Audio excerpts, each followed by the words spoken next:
Folks, Black Star Network is here. black media. He makes sure that our stories are told. Thank you for being the voice of Black America, Roland. Stay black. I love y'all. All momentum we have now, we have to keep this going. The video looks phenomenal. See, there's a difference between Black Star Network and black-owned media and something like CNN. You can't be black-owned media and be scared. It's time to be smart. Bring your eyeballs home. You dig?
Wednesday, March 6, 2024, coming up on Roland Martin Unfiltered, streaming live on the Black Star Network. The Department of Justice's investigation of the Mississippi Police Department found conduct so egregious that it demanded that the practice of constitutional violations cease. We'll tell you all about this. A young Alabama mother is brutalized before being shot in the head. We'll tell you about the horrific murder of Mahogany Jackson. Louisiana man has been in a Chinese prison for a decade. His parents will join us tonight to explain how they have not gotten much help from the U.S. government to bring Nelson Well Jr. home. We'll also recap Super Tuesday's elections and discuss a new study regarding Trump's black support. Is it rising? They say no. Executive Director of Black PAC will be with us. Plus, President Joe Biden will deliver the State of the Union address on Thursday. I talked with a senior White House official today about what his message is going to be. Plus, Isaac Hayes III will join us to talk about the new round of funding for Fanbase. Folks, we're going to the next level. It's time to bring the funk on Roland Martin Unfiltered on the Black Star Network. Let's go. He's got it. Whatever the miss, he's on it. Whatever it is, he's got the scoop, the fact, the find. And when it breaks, he's right on time and it's rolling. Best believe he's knowing. Putting it down from sports to news to politics. With entertainment just for kicks, he's rolling. It's on go, y'all. It's Roland Martin, Rolling with Roland now. He's funky, he's fresh, he's real, the best, you know he's Roland Martin now.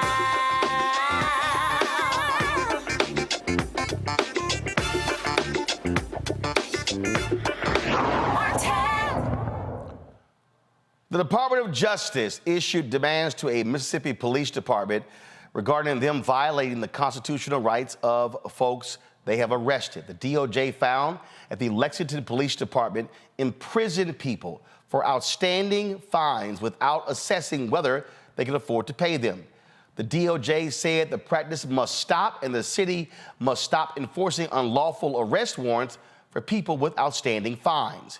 This announcement comes amid an ongoing Justice Department probe into alleged civil rights violations by police in Lexington, Mississippi. The investigation, which began in November, is focused on accusations of systemic police abuses in the majority black city of 1,800 people. I want to talk about this with my panel. Robert Patillo, he's the host of People, Passion, Politics, News and Talk 1380 WAOK out of Atlanta. Rebecca Carruthers, Vice President for Elections, Fair Election Center out of D.C. A. Scott Bolden, attorney here in D.C., former chair of the National Bar Association and D.C. Chamber of Commerce's Political Action Committee. Glad to have all three of you here. Scott, I want to start with you. We always talk elections matter. And I'm going to discuss this with Steve Benjamin later regarding Biden's State of the Union address. But we have a civil rights division in the DOJ that arguably is the most aggressive DOJ since Robert Kennedy was Attorney General. And again, the election of Biden-Harris is why we're having these types of investigations of police departments nationwide. And then add the U.S. prison system or the penitentiary system to that list, and that civil rights division under Kirsten gets even more aggressive and more successful. They're just going by police department and federal penitentiaries and state penitentiaries and state police departments one by one. There's so much work to be done in this space because it hasn't been done in the past that they're overwhelmed. But you're right, they are totally aggressive. And the reality is, why isn't the Biden administration, when you talk about shoring up your base during the election season, this is a talking point that we don't hear enough about, especially in the black community. This would be one of the lead issues for me as we talk about shoring up our base. I hope they start leading with this talking point because they've done incredible work in this space. You know, Rebecca, this is an example of, frankly, going too far. And so, their whole deal was they want to create what has traditionally been the separation between DOJ and the White House. They want to say, hey, the decisions of the DOJ are legal decisions. They're not political decisions. But it's still Biden-Harris's DOJ. It's still their attorney general. And so they should be touting these things. We should be hearing these announcements coming from the podium from Karine Jean-Pierre or even John Kirby. We should be hearing these things on a regular basis because they are holding people accountable. You know, the fact of being Black in America is both political and it also has legal implications. So if the Biden-Harris administration wants to reach out to Black people, they have to understand that by essence, our existence is political. So anytime you're doing things to protect Black people, in this case, those in Lexington, Mississippi, it has political implications.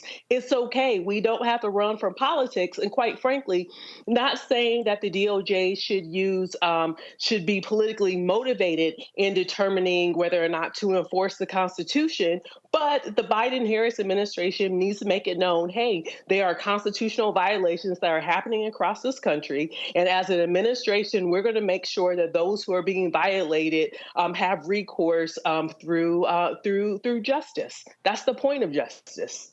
And the bottom line, Robert, for all Americans, whether you are African American, Latino, Asian American, Native American, white, you hope that there is a Department of Justice that will step in and examine issues if a local department, if a local DA, if the state doesn't do it. And so what's happening in Lexington, Mississippi is necessary, and thank God for an aggressive civil rights division that actually cares about American citizens, even if they have been arrested or if there are warrants or if they're imprisoned.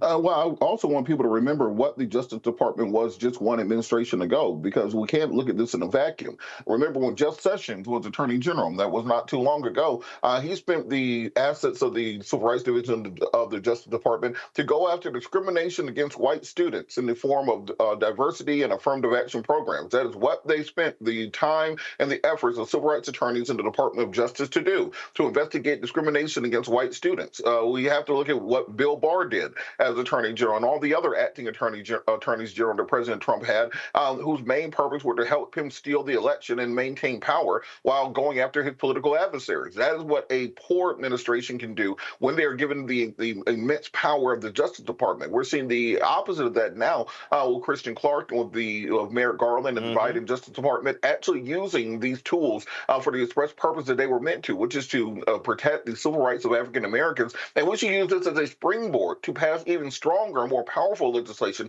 giving them every tool they need so that when we have local jurisdictions that are unwilling to prosecute officers who violate the civil rights of individuals, give the Justice Department the tools they need to handle it at the federal level. And that's how we'll start tamping down on police violence and police brutality nationwide. And again, let me remind everybody who's watching, the Trump Department of Justice, they were clear. They were not going to investigate police departments. They said it was hurting the morale of police officers.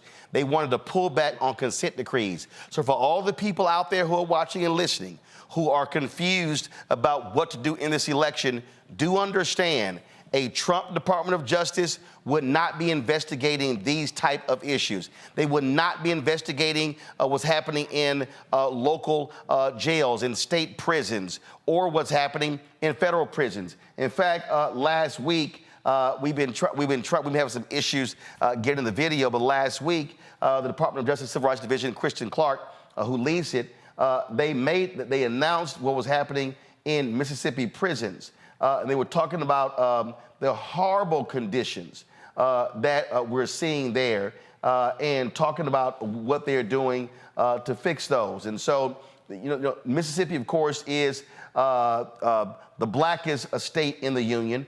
This is the press release right here from the Department of Justice. So we got to understand, when they're talking about these investigations, they're talking about a lot of people who look like us. And so they found conditions in 3 Mississippi prisons violate the Constitution. It was a 60-page report, violates the 8th and the 14th Amendments, and it's the Central Mississippi Correctional Facility, the South Mississippi Correctional Institution, and the Wilkinson County Correctional Facilities house more than 7,000 people. And what they said here, Scott, was people living in prisons and jails have a constitutional right to safe and adequate living conditions. This is Acting Assistant Attorney General Benjamin Miser. Our investigation uncovered that people in these 3 facilities were subjected to violent and unsafe conditions in violation of the Constitution. And so, again, another perfect example of what happens when you have a federal Department of Justice holding states accountable for how they treat Americans. Yeah, especially if you're gonna punish somebody, that doesn't equate to inhumane treatment. These are still human beings, and so they've certainly been convicted of a crime, and they're going to prison. But our prisons, most of them are just cesspools of corruption and violence. I mean, whether it's violence or getting beat up or rape or what have you, it's almost like common culture on the outside that this is what happens when you go to prison. But Roland, on another note, when you talk about the White House and DOJ and the separation, here's an idea for the White House that they could take credit for, or not even take credit for, but get the word out at their press conferences or even in Biden's speech. I want to thank you. I want to thank DOJ. They're doing yeoman's work over there based on their press release. They did this and that with the prisons, the 3 prisons in Miami. They're cleaning up a police department. I want to compliment them on their stick-to-itiveness and their aggressive cleanup of our criminal justice system. That's all. Biden could say it. His press secretary could say that. And you're getting the word out and taking credit for it without violating some separation issue politically or perception-wise. It is nonsensical to me, Rebecca, that we have talked more about the things the Civil Rights Division has done than any other media outlet in the country. Every time we see one of these press releases, and we run video of the announcements as well, and not just this, but also the targeting of redlining and housing discrimination. And I sit here, and I've actually emailed people in the White House saying, hey, are any of y'all paying attention? I mean, I've literally said, y'all talk about every damn thing else. How in the hell are you not talking about this here? In fact, go back to my iPad. This report follows the April 22 report on Parchman, Mississippi State Penitentiary, known as Parchman, where it says, quote, violated the constitutional rights of persons incarcerated there by subjecting them to violence, failing to provide adequate care for serious mental health needs, or adequate suicide prevention measures, and using prolonged restrictive housing in a manner that poses a risk of serious harm. I don't understand why Biden's top advisors are not making sure that he is mentioning this, or the press secretary. It's literally the dumbest thing I've ever seen. The American public expects the president to have involvement with the Department of Justice. Is one of his agencies where he actually sets the appointments, and the Senate confirms. Like, this is his Justice Department. Just like I would expect USDA, I would expect it to push Biden's ag policies. It's okay. In fact, when I think about some of the activists in Mississippi, like Rukia Lumumba, who really was out front on the Parchman situation, I think they would want to know that this president is active, this president is listening, is hearing, listening to the activism on the ground, and is now responsive, using the agencies that he directs, who runs those agencies. Like, it's interconnected. In fact, this president should want people to say, hey, you may not like me, you may not like all of my policies, but guess what? This is what all of the agencies are doing on your behalf. So if you vote for me for a second term, these are all of the things that you're going to be getting in the second term and more. He has to draw that distinction between what a full Biden-Harris administration looks like versus a Trump and whoever he picks as his number 2 administration. He needs to draw that comparison, and the only way for him to do it is listen to plies. Take credit for the good stuff that you're doing, because otherwise no one's going to know that you're doing these things in your administration. Go back to my iPad. Robert, look at this here. Former Alabama sheriff's deputy pleads guilty to federal civil rights offense for excessive force. That was on March 6th. Let me go down further. It says here, former Kentucky sheriff's deputy found guilty of federal civil rights charges following multiple assault and obstruction. That was March 5th, 2024. If I go to the next page right here, you see something about human trafficking. You see, let's go right here. Because that was, again, you know, like I say, we've talked about a lot of these things, but all of these are various things that the Department of Justice has been involved in. Most of the time, they're making these announcements from DOJ. It doesn't get lots of attention from the public, but people see this here, right? Justice Department informed City of Lexington, again, about the fines. We were just talking about that. If we go down here, right here, again, you see the Mississippi conditions right there that we just talked about. That was February 28th, that particular announcement. Former Alabama correctional sergeant is sentenced for violating the civil rights of inmate by using excessive force and lying to cover it up. Then if you go down further, and again, folks, y'all out there, you can go to justice.gov and actually see these stories. And you're actually, these press releases showing you type of work. South Carolina man found guilty of hate crime for killing a transgender woman because of her gender identity. And look, we're just going to page 5 of the press releases right here. And you see how they're going after people for illegal tax returns. They're going after folks for any number of things. But again, there are a number of cases that we have talked about right here. Robert, Maryland corrections officer pleads guilty to conspiracy and destruction of records offenses related to cover-up of excessive force incident. I mean, your DOJ is doing the work. Folks voted for you to appoint an attorney general and the head of the Civil Rights Division to do these things, and you don't talk about it. That's nuts. Well, you know, Democrats do a very poor job of controlling the narrative, often because they just aren't as dedicated to pushing the same message day in and day out. Think about what the current national conversation is on the issues of race. We're not talking about police officers who are being arrested and convicted and sentenced to jail time for violating the civil rights of African Americans and other minorities in this country through excessive force as demonstrated by the Department of Justice. The conversation on race and racism in this country is about diversity, equity, and inclusion. It's about critical race theory. It's about what books are being banned and aren't being banned. Most of the stuff you just named, you can't even teach in Florida. That'd be against the law in that state. And so when you're talking about controlling the narrative, controlling the conversations around these things, we have to lead with this, and we have to also. And we're going to just say, and we're going to make the decision as a society and as a culture that entertainers will be leading the conversation on politics for the Black community. Let's make sure we're getting them the right facts and the right information.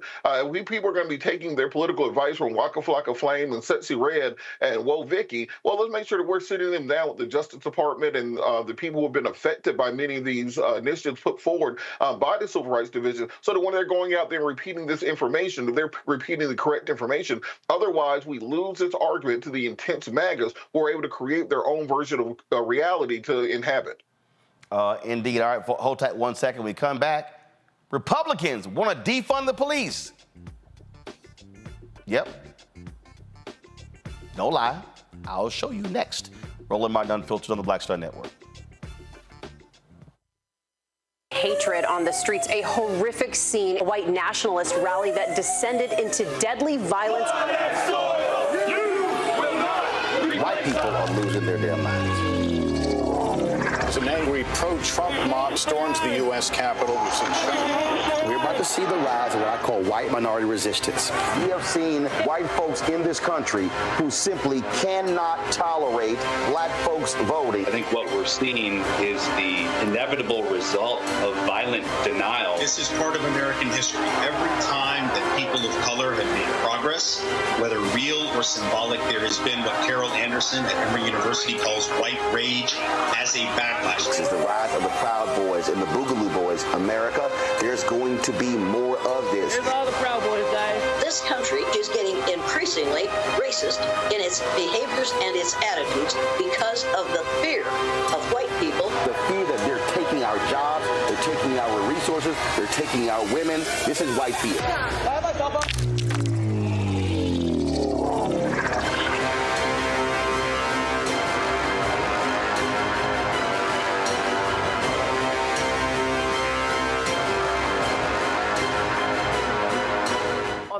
Get Wealthy with me, Deborah Owens, America's Wealth Coach, I'm sure you've heard that saying that the only thing guaranteed is death and taxes.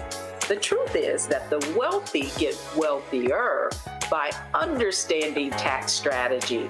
And that's exactly the conversation that we're going to have on the next Get Wealthy, where you're going to learn wealth hacks that help you turn your wages into wealth. Taxes is one of the largest expenses you ever have. You really got to know how to manage that thing and get that under control so that you can build wealth. That's right here on Get Wealthy, only on Black Star Network. I'm Faraji Muhammad, live from LA.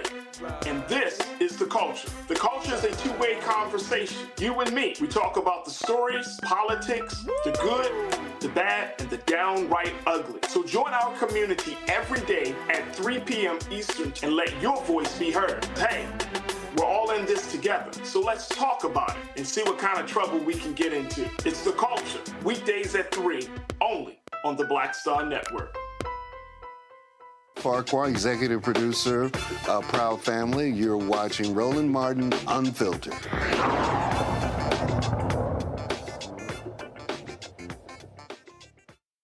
Republicans want to defund the police. Yep, no lie. They've been criticizing Democrats for the last several years for that, lying about that as well. But Speaker Mike Johnson, he literally said this today. Listen. We have advanced, and we also advanced, as you've seen the summary, cuts to some of the agencies that we believe are really overreaching and have been turned in some ways against the American people. We're going to cut 3% from DOJ, 7% from the ATF, 6% from the FBI, and 10% from the EPA, and that's just a start. We have a lot more priorities and things that we need to advance, but the reality is, as we all recognize, is that we have to grow the House majority, take back the Senate for the Republican Party, and win the White House. And I'm here to tell you the reason we're optimistic is we believe those things are going to happen in November. We can't wait that day. Wow. Ain't that interesting, Robert? You know, the hypocrisy of the Republican Party really is galling at this point in time. It seems that they don't have any value that they're not willing to step directly over. They believe in small, limited government, but then when it was time for immigration deal, they said, well, you don't need to go through Congress. The president just has that power. He can do it intrinsically. They believe in lower taxes and lower spending. Donald Trump spends $8 trillion. You know, that's the price of doing business. I ain't really mean all that. They say, well, we're pro-life through and through. Then when it starts polling badly and they lose some elections, they say, well, when we say pro-life, we meant like a certain number of weeks, then it will count, or whatever will get us through this immediate moment. And this is just another example of this. We've heard years the rhetoric of Republicans saying that they supported law and order. Then the minute that Donald Trump got arrested, they decided that they were against the FBI, they were against the Department of Justice, they were against anybody who could investigate them. The entire legal system is completely corrupt. It needs to be destroyed from the inside out. It's very difficult to actually find out what the Republican Party stands for in 2024, except for whatever will get them out of the next sentence. As long as you're governing in that nature, it's very difficult to actually have a governing coalition. See, here's what I find to be hilarious, Rebecca. And Robert, we know you love your guns. They've hated the ATF since the raid on Waco and David Koresh in 1992. They've despised the ATF. So now they're mad about the DOJ and the FBI because they're investigating Donald Trump, who chose to do illegal stuff. All right? We know they hate the Environmental Protection Agency, and so they're targeting the DOJ, the FBI, EPA, and the ATF. I mean, hell, go ahead and go for it all. Just go ahead and defund the Secret Service and the DEA while you're at it.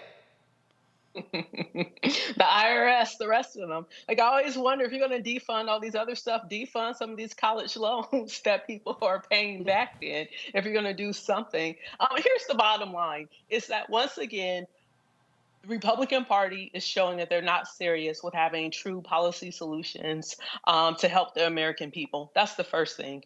The second thing is, as much as he's saying this, you know what? I wish reporters will push back and say, okay, these are the things you want to defund. But by the way, let's talk about Project 2025 and the plans that Republicans are putting together with how they would unleash an attack against civil liberties in this country for the American people. So, like, while I hear what he's saying. I'm more concerned about the stuff that they're trying to do quietly, because quite frankly, there's a clear contrast between if you're going to have a Democratic-led House and Senate versus having a Republican-led House and Senate. And I think that Democrats should take advantage of these moments and actually show clear distinctions and start talking about, hey, this is what we'll do if you all vote to put us in charge in 2025. And this also is one where, frankly, Scott, Democrats should be far more aggressive at hitting Republicans, showing their hypocrisy, and showing how fraudulent they really are. They'll run that video of that press conference that you just ran and said Republicans want to defund the police, and just run it over and over again. And while you're doing that, overlay that with a video of Donald Trump's folks beating the hell out of cops on January 6th. Exactly. And you know, there's another agency they hate too, and that's DOE. So they got a lot of agencies that they hate, but serve services their constituents. But here's a research project, Roland. What about this? Name me one Republican-driven bill where the Republicans held hearings, worked with Democrats in a bipartisan way, and passed a piece of legislation that helped America, helped their red states and blue states. Can you name one? Well, first of all, the House. I can't name one. The House has only moved about 30 bills. That includes renaming of post offices. So they frankly haven't done jack in the past year. Right. And not only they party or no, but they do these investigations and they get on TV and they do all these other things. But if I'm a Republican elected congressman or woman, what am I doing? What's my job? I fundraise consistently for 2 years. I get on Fox News. I fight the president. I say no to everything. I play politics, right? But a substantive investigation or a substantive piece of legislation that is Republican-led and driven, that leads America, name one bill that does that, that's got the Republican lead on it. And I just can't name one. I guess you've been kicking it with Texas Congressman Chip Roy, because this is what he said on the House floor. The gentleman from California. I'm sorry, California. I would note that we've only really had now 2 people speak in opposition to the bill out of the 40 minutes that's been on the floor. And that's just the reality of what we deal with here. The fact of the matter is all of this is a shell game. Last year, Republicans were presented with a bill that was supposed to cap spending at $1.59 trillion. Now we have legislation that will do no such thing. Republicans will go around and they'll talk about how they scored major wins, how they somehow delivered for the American people. The fact of the matter is, we did no such thing. We signed up for caps at $1.59 trillion. We could have had $1.56 trillion if we would have passed a CR this year that would have triggered the caps. Limit safe growth that we passed was $1.471 trillion, but we're not doing that. We're going to blow the lid off of caps at $1.66 trillion. That's what we're actually going to do. While my Republican colleagues are going to run around and say that they somehow delivered cuts by saying $24 billion in cuts off of a CR that not one member of this body could come down to the floor and explain. And I would take that challenge. If any member of the body can come down and explain to the American people in terms that they can understand, explain it, exactly what the cuts look like. Because what you'll get are things like, oh, we cut 7% out of the FBI. But what they won't tell you is 95% of that cut is eliminating an earmark from Richard Shelby, because Richard Shelby is no longer here to defend his pet project building back in Alabama. And they're going to say, oh, look, we're cutting the Department of Justice and the FBI. But the truth of the matter is, we didn't get any of the major wins that we worked all last year to get. All of these things, like defunding the sanctuary cities, refusing to report criminal aliens, gone. All of these measures are not in the bill. I rise in opposition to this legislation. I hope my Republican colleagues will oppose it. We deserve to deliver for the American people the way we said we would, to cut spending and secure the border of the United States. Well, that's right there is an ad. We didn't do jack. How you pour that up like that? That was good. That was good, because you didn't know what I was going to say at all. This ain't my first rodeo. I've done this before, Scott. That was good. I like that. Go right ahead. Go on with your baby. That's how we do it here. All right. That's how we do it. All right, got to go to a break. We come back. A brother's been held in a Chinese prison for 10 years. What is the State Department doing to get him out? We'll talk with his family next. And also, North Carolina Republicans have nominated a crazy, deranged, sick, and demented black man as their nominee for governor. Wait till we show you videos of him saying, first of all, he's a Holocaust denier. He said the civil rights movement wasn't jack. And ladies, guess what? He said, y'all should not have the right to vote. Oh, yeah, I got all of it. We're going to show you right here in Roland Martin Unfiltered on the Black Star Network. Be sure to join our Black Star Network, Bring the Funk fan club. So you're checking money order to P.O. Box 57196, Washington, D.C. 20037-0196. Cash App, $RM Unfiltered. PayPal, R Martin Unfiltered. Venmo is RM Unfiltered. Zelle, Roland at RolandSMartin.com. Roland at RolandMartinUnfiltered.com. We'll be right back. Next on the Black Table with me, Greg Carr. Democracy in the United States is under siege. On this list of bad actors, it's easy to point out the Donald Trumps, the Marjorie Taylor Greens, or even the United States Supreme Court as the primary villains. But as David Pepper, author, scholar, and former politician himself says, there's another factor that trumps them all and resides much closer to many of our homes. His book is Laboratories of Autocracy, a wake-up call from behind the lines. So these state houses get hijacked by the far right, then they gerrymander, they suppress the opposition, and that allows them to legislate in a way that doesn't reflect the people of that state. David Pepper joins us on the next Black Table, here on the Black Star Network. Grow your business or career with Grow with Google's wide range of online courses, digital training, and tools. Gain in-demand job skills with flexible online training programs designed to put you on the fast track to jobs in high-growth fields. No experience is necessary. Learn at your own pace. Complete the online certificate program on your own terms. Stand out to employers, get on a path to in-demand jobs, and connect with top employers who are currently hiring. Take one professional career certificate program or all 6. Earn a Google Career Certificate to prepare for a job in a high-growth field like data analytics, project management, UX design, cybersecurity, and more.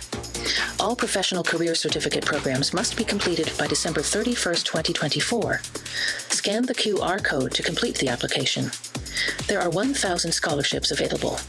Grow with Google and J. Hood and Associates. Be job ready and qualify for in-demand jobs. For the last 15 or maybe 16 years, 18 years, I'll say, since when I moved to LA, I hadn't had a break. I hadn't had a vacation, probably a week vacation here or there. Right. This year, after I got finished doing Queen Sugar and we wrapped it out, because I knew I had 2 TV shows coming on at the same time, I said, I'm going to take a little break. So I've been on break for the first time, and I can afford it now. Praise God. You know what I'm saying? Right. So I can afford it. I'm like, I can sit back and ain't got nothing to worry about, man. But this was the first time in almost in 2 decades that I've actually had time to sit back and smell the roses.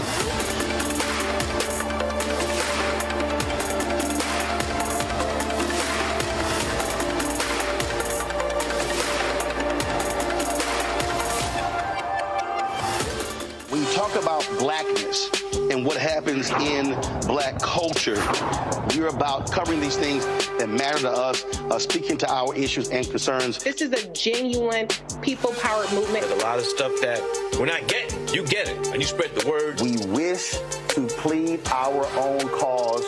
Too long have others spoken for us. We cannot tell our own story if we can't pay for it. This is about covering us. Invest in black-owned media. Your dollars matter. We don't have to keep asking them to cover our stuff. So please support us in what we do, folks. We want to hit 2,000 people, $50 this month, raise $100,000. We're behind 100,000, so we want to hit that. Y'all money makes this possible. Check some money orders. Go to P.O. Box 57196, Washington, D.C. 20037-0196. The Cash App is $RM Unfiltered. PayPal is R Martin Unfiltered. Venmo is RM Unfiltered. Zelle is Roland at RolandSMartin.com.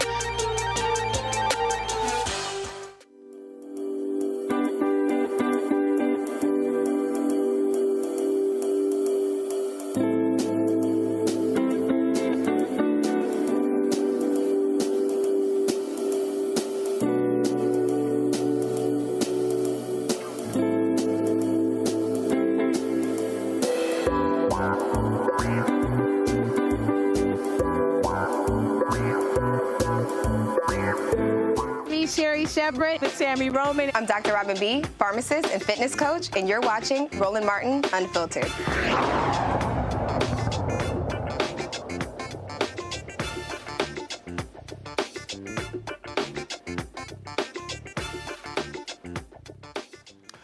Louisiana couple's son has spent the last 10 years in a prison in China trying to bring him home. Nelson Wells Jr. was arrested in China on drug charges. He was convicted and sentenced to death in 2014. That sentence was commuted to life in prison, which was then reduced to 22 years without the benefit of time served. His parents, Nelson Sr. and Cynthia Nelson, have depleted their life savings trying to bring their son home. They join me now in studio along with Joy Chaney. Glad to have all three of you here. So first, what was your son doing in China? He went over there to try to get some medical help because he has been suffering with seizures.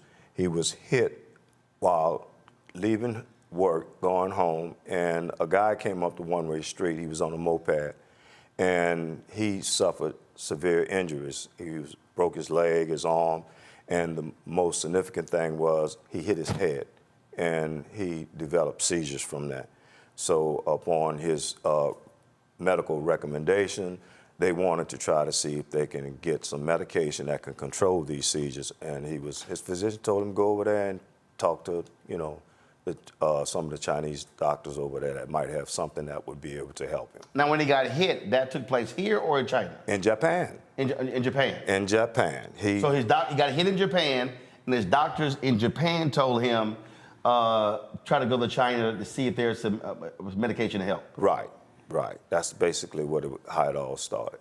All right, so he goes to China, and then what happened? Well, now this is where it gets tricky. While he's in China, we are only told by the Chinese government what happened.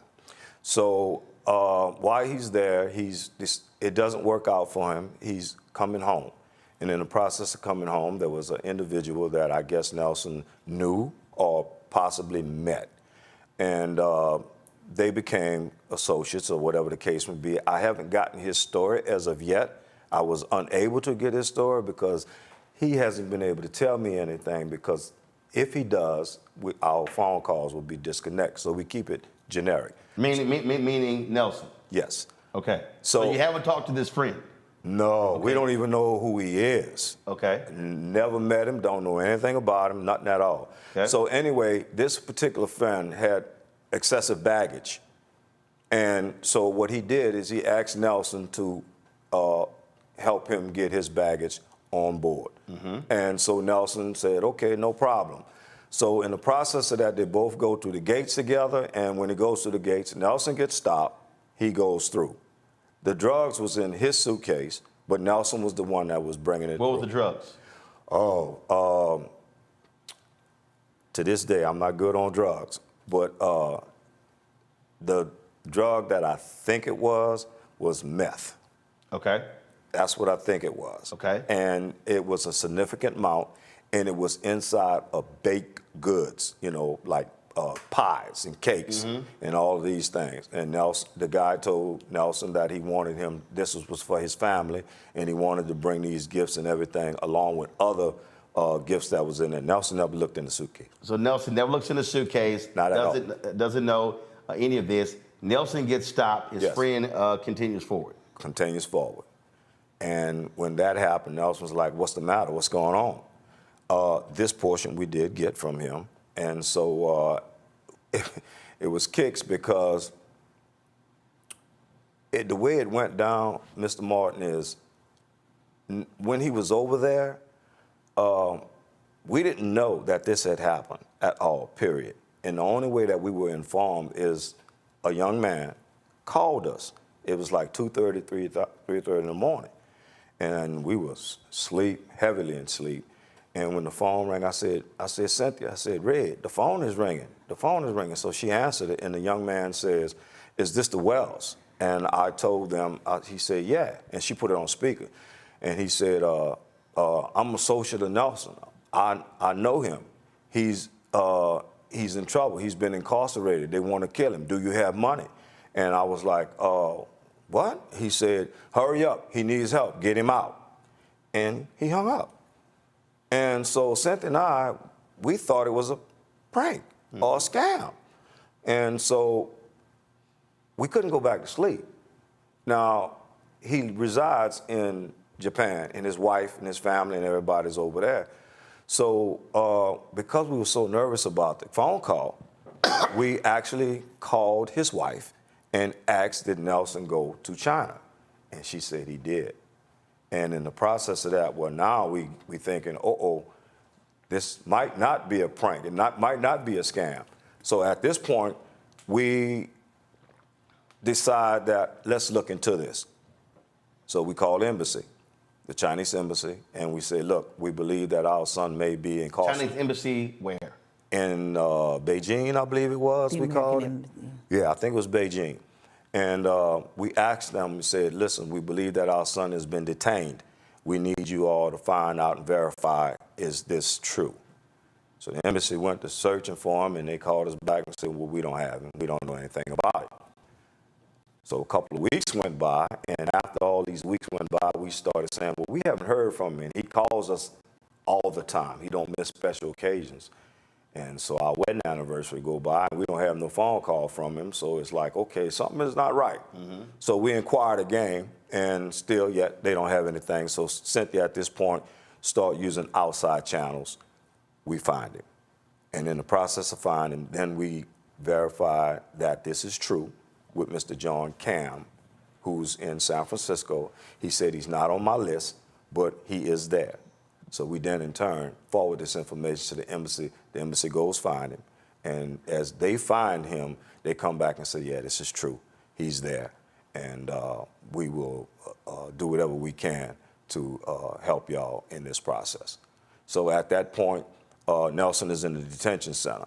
And I think 6 months go by. We are not in contact with him at all. So eventually, after about another 3 months, we finally get a phone call from Nelson, and he says, Mom,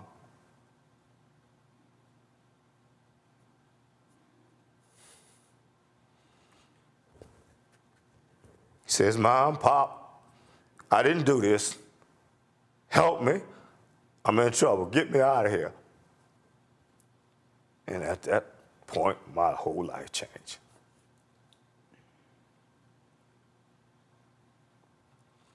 So now this is a reality. This is no game. We have no political contacts. I don't know what I'm gonna do to help my child. I feel helpless, weak. You know, so we get back in touch with the embassy, and we ask them to give us all the support and assist. We ask them, well, is there some lawyers y'all can help us out with? And this is kind of hard for Mr. Martin, so bear with me. He says, you tell me, they say, no, we can't do anything like that.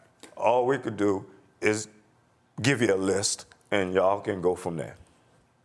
So Cynthia and I, we go down that complete list, and the lawyers that we're speaking with, you know, their language is English is, you know, it's a barrier.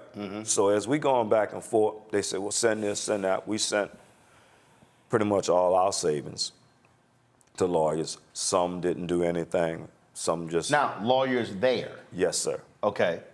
All right. Chinese. So you're paying for lawyers there? Correct. All right.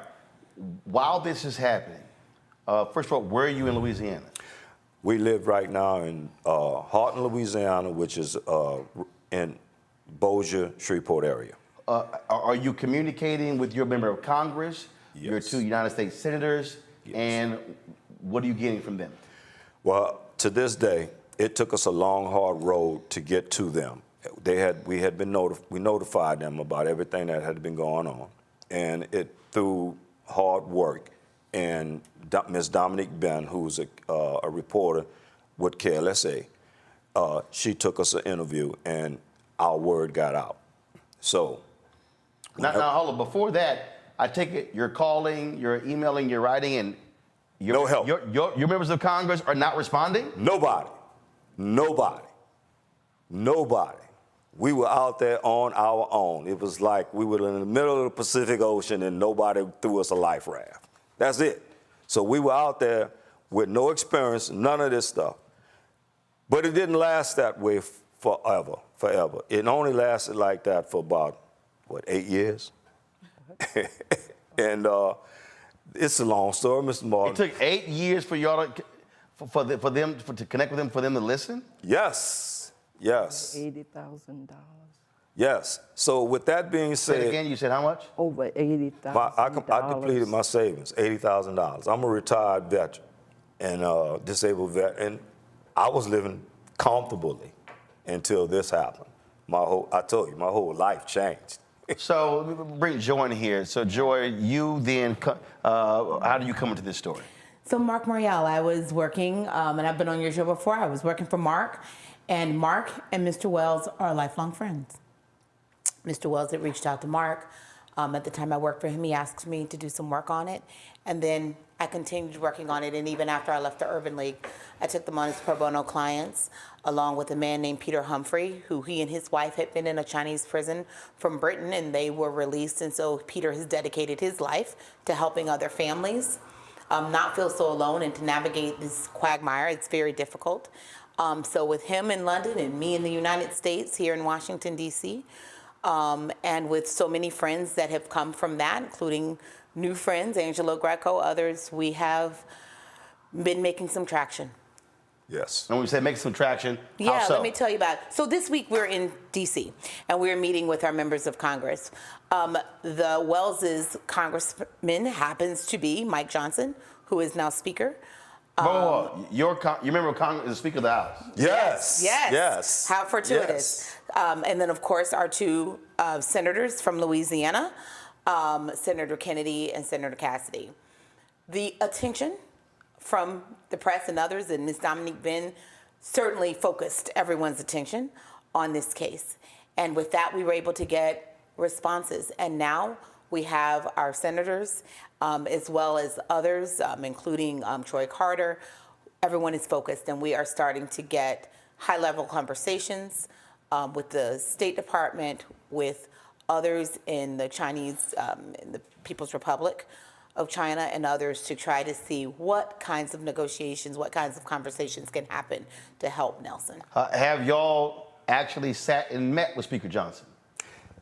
No, but what I can say Not is in person, this. But what I can say is this. Before Speaker Johnson became Speaker Johnson, he called me personally on the phone, and we had a 2.5 hour conversation. And in that conversation, he understood what I was asking for, and he promised me. He said, I will do everything in my power to assist you and your family in bringing your son home. Have y'all had direct conversation with both United States senators? We have. So today we met with Senator Cassidy in person in his office. Is that the first time y'all met with him? Yes. It is the first time. So in 10 years, this is the first time you met with one of your two United States senators? Yes. Yes, that's true. This is true. What about Kennedy? Not in person, but we have spoke with his staff. No, have you talked to him? No, sir. Not Kennedy. So in the decade, you haven't talked to Kennedy. You're here. Is his office setting up time for y'all to meet with him? We're working on it. We've met with his staff, and you know, no, that's the staff. I'm talking about him. We hope to meet with Senator Kennedy soon, but we did meet with Senator Cassidy. We've had long conversations with Speaker Johnson. And I know you might say, well, why am I not holding their feet to the fire? No.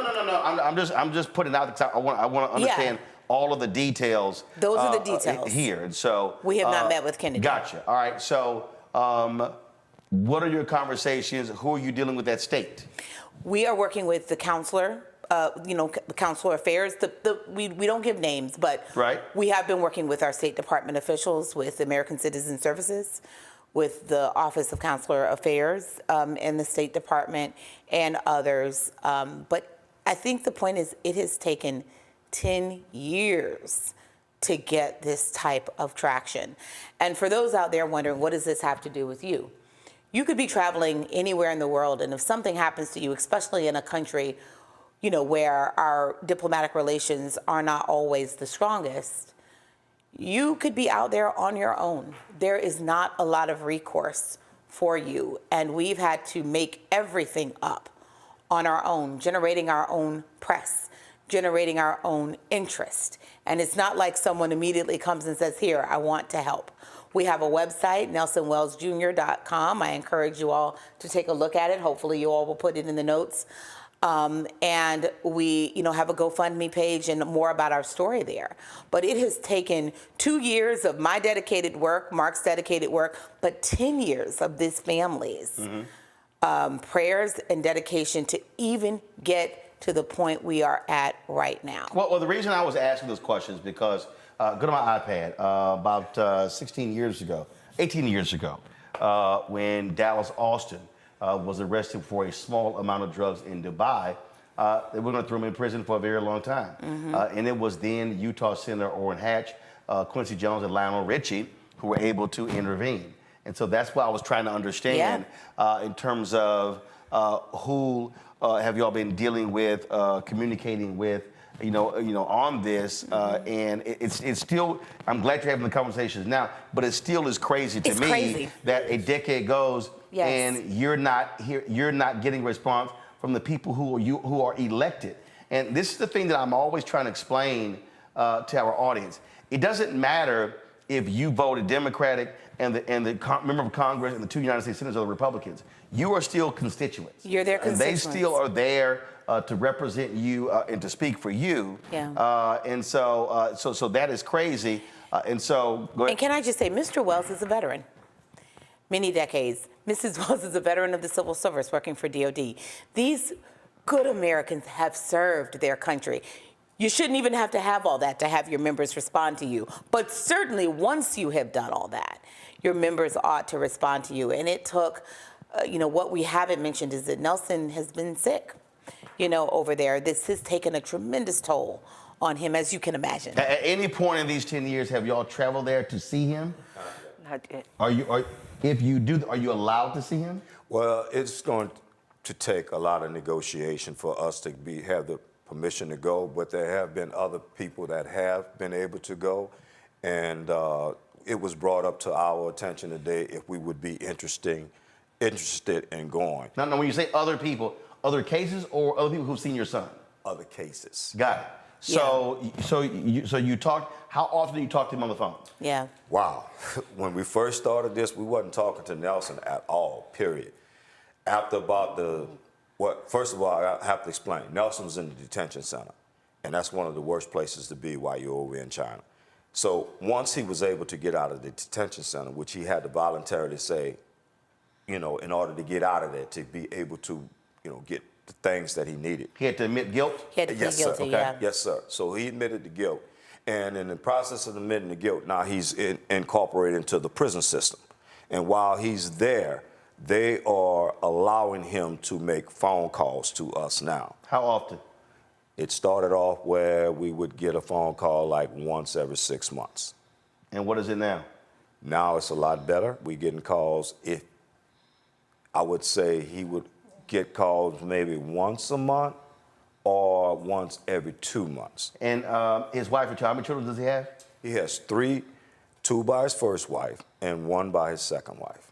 And his second wife and that child, they're still in Japan? Yes, all of them are still in Japan. Okay, all 3 kids are still in Japan? Yes, sir. What's next? What's next is we're going to let these high-level conversations play out, and we're going to keep their feet to the fire. We have regular communication. Nelson is waiting to have them return home. He's saving up his time so he can call them next week. We look forward to updating you on some of those conversations. We've had some hopeful conversations this week. It made a difference to be in person. Right. And to have communications with people, but it is heartbreaking to think what it has required for us to get here. Yes. Our attention has meant that Nelson has gotten more frequent visits by American Citizen Services in Beijing. But let me tell you, if you're overseas and you get caught in this situation, right, you get to know a officer.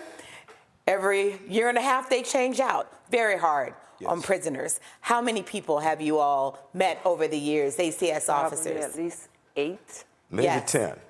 Maybe 10. When that happens, you have to almost start over. Because it's every 6 months to a year. And Nelson's been there 10 years. Yeah. So we understand, and we're about to wrap up here. Yeah. So he was arrested in 2014. Yes, sir. When was the sentence reduced to 22 years? 2019.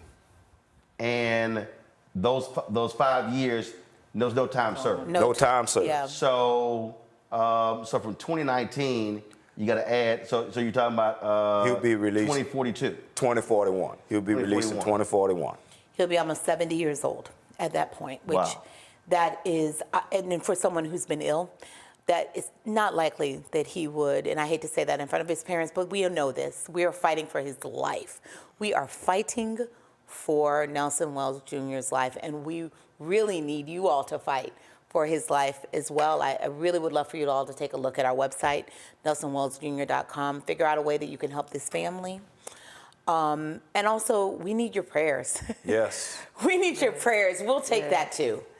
We'll take that too. Final comments. I'm just thank everyone that has helped us this far with the prayers, the monetary donations, the work that they've put in. But we just got to keep pushing because, like Nelson said, Mom, if you don't hurry, I'm going to die. I don't want to die here. So please, please help him to get back home. I've never met 2 of his children, so we would love to come meet them. You know, it's just been a long journey, and of course we had to close our mouth with the threats, you know, don't talk about it. So that too played a part on, you know, getting it out public. But just continue to pray and go to our website, and thank you. Thank you, Mr. Roland. Thank you, we really appreciate it. Well, I appreciate it. Certainly keep us abreast of what happens, and we certainly hope this comes to conclusion and you'll be able to see your son, Nelson, as soon as possible. Thank you, Mr. Martin. All right, we appreciate it. Folks, we'll be right back. Roland Martin Unfiltered right here on the Black Star Network. On the next, A Balanced Life with me, Dr. Jackie, just who do you think you are? And maybe more importantly, who is it that you think you're trying to please? The answer to that second question is really wrapped up in the first. Think about that, being the true, authentic you, no matter the circumstance. But we learn the art of forgiveness, not only of forgiving one another, but forgiving ourselves.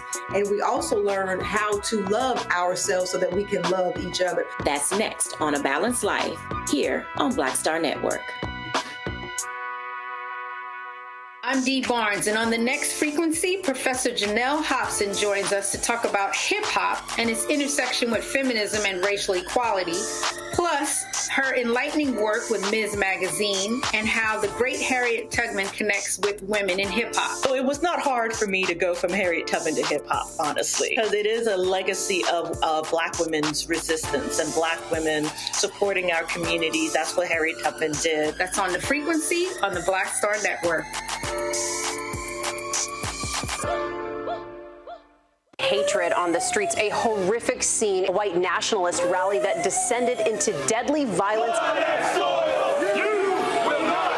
White people are losing their damn minds. As an angry pro-Trump mob storms the U.S. Capitol, we're about to see the rise of what I call white minority resistance. We have seen white folks in this country who simply cannot tolerate black folks voting. I think what we're seeing is the inevitable result of violent denial. This is part of American history. Every time that people of color have made progress, whether real or symbolic, there has been what Carol Anderson at Emory University calls white rage as a backlash. This is the rise of the Proud Boys and the Boogaloo Boys. America, there's going to be more of this. Here's all the Proud Boys, guys. This country is getting increasingly racist in its behaviors and its attitudes because of the fear of white people. The fear that they're taking our jobs, they're taking our resources, they're taking our women. This is white fear.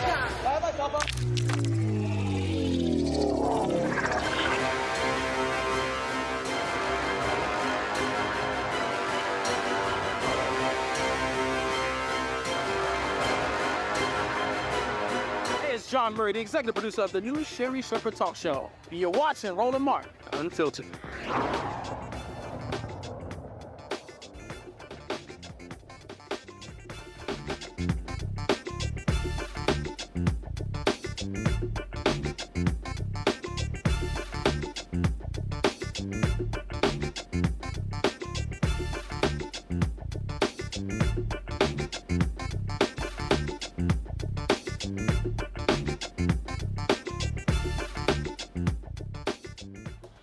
All right, folks, there's been a lot of talk about these mainstream polls showing Donald Trump getting in excess of 20% of the black vote in the election, where the folks at Black PAC partnered with Cornell Belcher's firm, Brilliant Corners Research and Strategies, to survey black voters, and the results are a lot different than what is being reported in these other polls. Adrian Shropshire is the executive director of Black PAC, joins me now from LA. Adrian, glad to have you on the show. So what is your poll? What does your poll say that makes it so different than all the rest of this stuff we've been hearing for the past several months? So we have actually been polling and doing focus groups for the last 6 months. And part of that is because obviously before we head into any election cycle, we want to make sure that we are really clear on where black voters are, their opinions, their attitudes, how they're feeling about what is going on in the country. So we've been doing this for the last 6 months. So it should come as no surprise then that we are a little unnerved by this narrative that's emerging because of recent polling that suggests, as you said, that upwards of 20% of black voters will give their votes to Donald Trump and the Republican Party, because no, that is not what we have seen. And in some ways, I think, we certainly could look at the sample sizes in these polls. They're not robust. And certainly not like we're not, sampling or oversampling black voters. We're just polling black voters, period. And so our sample sizes are much more robust. When you have a small sample size, the potential to get outliers in there and then extrapolate what black voters think based on these outliers' opinions, all of that is playing into this.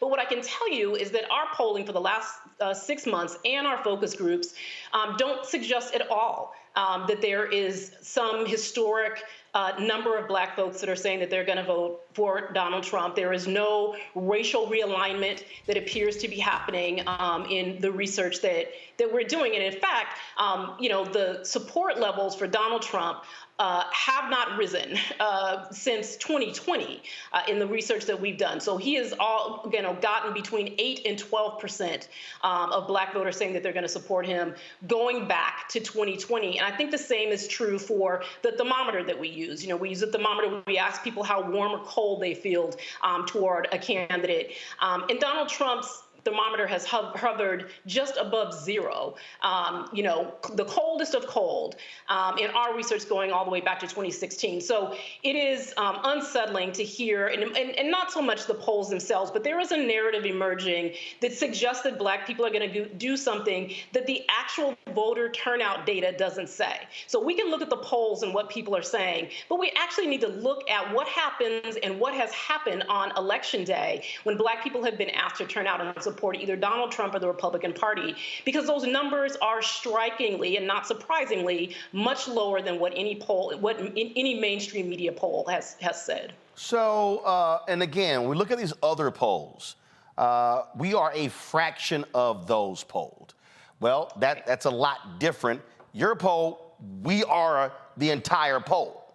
So you're getting a much better and robust understanding of black people and their thoughts and perspectives in your poll because it's just black people. It is not, yeah, that's right. It's just black folks. And so you're going to get a range of opinions. And I think that, we always say, because we know this, that black folks are not a monolith, and that is true. But there are some things that black people have agreed on. There are some things that are very clear to us in terms of what is at stake. And this is the other thing that that just rings true for us. And obviously is, the opposite of what the mainstream polling is saying. We've been asking this question for the last 6 months. What is the biggest threat to the black community? We ask it in our polls and we ask it in our focus groups. And the number one answer is the reelection of Donald Trump, followed closely at number 2 by white supremacy. Those two things are not unrelated in the minds of Black folks. So Black people are very clear about the threat that Donald Trump poses to this country. They're very clear about the threat that he poses to American democracy, but they're also really clear about the threat that he poses specifically to our community. And so it is hard for me to believe that people who believe that Donald Trump is the single greatest threat to the Black community are also somehow then going to give him 20% of our vote above and beyond what we have done for him or Republicans over the last several election cycles. This right here, go to my iPad, the slides that y'all presented, and you're showing actual results. 2016 exit polls show 8%, Pew said 6. In 2020, exit polls showed 12, Pew said 8. And then in 2022, exit polls show 9, and it was 6. But one of the things that pollster Terrence Woodbury show is that it does. Now this is what I try to explain to people. This is national overall, but depending upon the state, that's different. So he said that Trump did better among African Americans, especially Black men in North Carolina, and the spillover that affected Tom Tillis. And so I'm always trying to explain to people, when you see these polls being discussed on television, they sort of mean nothing, because a presidential election are state elections. It's really what's happening in Georgia, North Carolina, Pennsylvania, Wisconsin, as opposed to, across the country, because the reality is the election is going to come down to about 7 or 8 states. Mm-hmm. Yeah, so so our polling is both national polling and battleground polling. So it is trying to get a specific lens on the individual states, where we know that we know those states are going to determine the outcome of the election, but we also know that Black voters will be determinant in some ways in many of those states. I mean, what I will say is the numbers that you showed, the sort of exit polls versus Pew, the Pew numbers are the actual after the fact data, right? So it is going back and looking through who actually showed up, right? And not just the exit polls, which are always slightly higher than the actual turnout numbers and support numbers. So when we look at the Pew numbers, those are the ones that we use to say that this is what happened on Election Day, not the exit, because the exits are always a little bit off. The thing that I will say, though, is that even when we look at the individual states, we aren't seeing, again, like what the national polls are suggesting right now is actual racial realignment within the parties.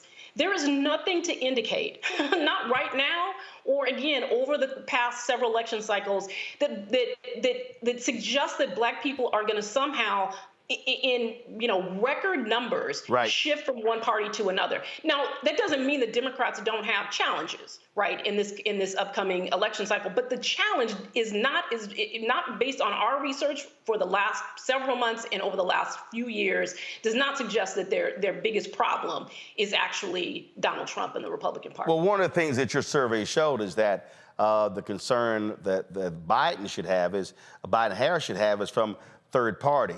But that's also contingent if they actually qualify for the ballot in that particular state.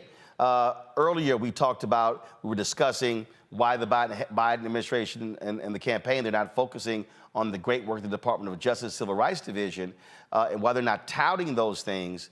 And so we talked about narrative, messaging, misinformation. Go back to my iPad. Y'all show here how people are getting information, let's say by social media. And it says users of TikTok, Twitter, X, and Instagram were more likely to report hearing negative news about Biden. Now, granted, social media is not representative of the entire country, but it is the echo chamber, if you will. And so really what your poll is saying to Biden-Harris campaign, y'all better step the hell your game up on these social applications where you are in the mix touting what you are doing. Otherwise, you're allowing others to define who you are and what you've done.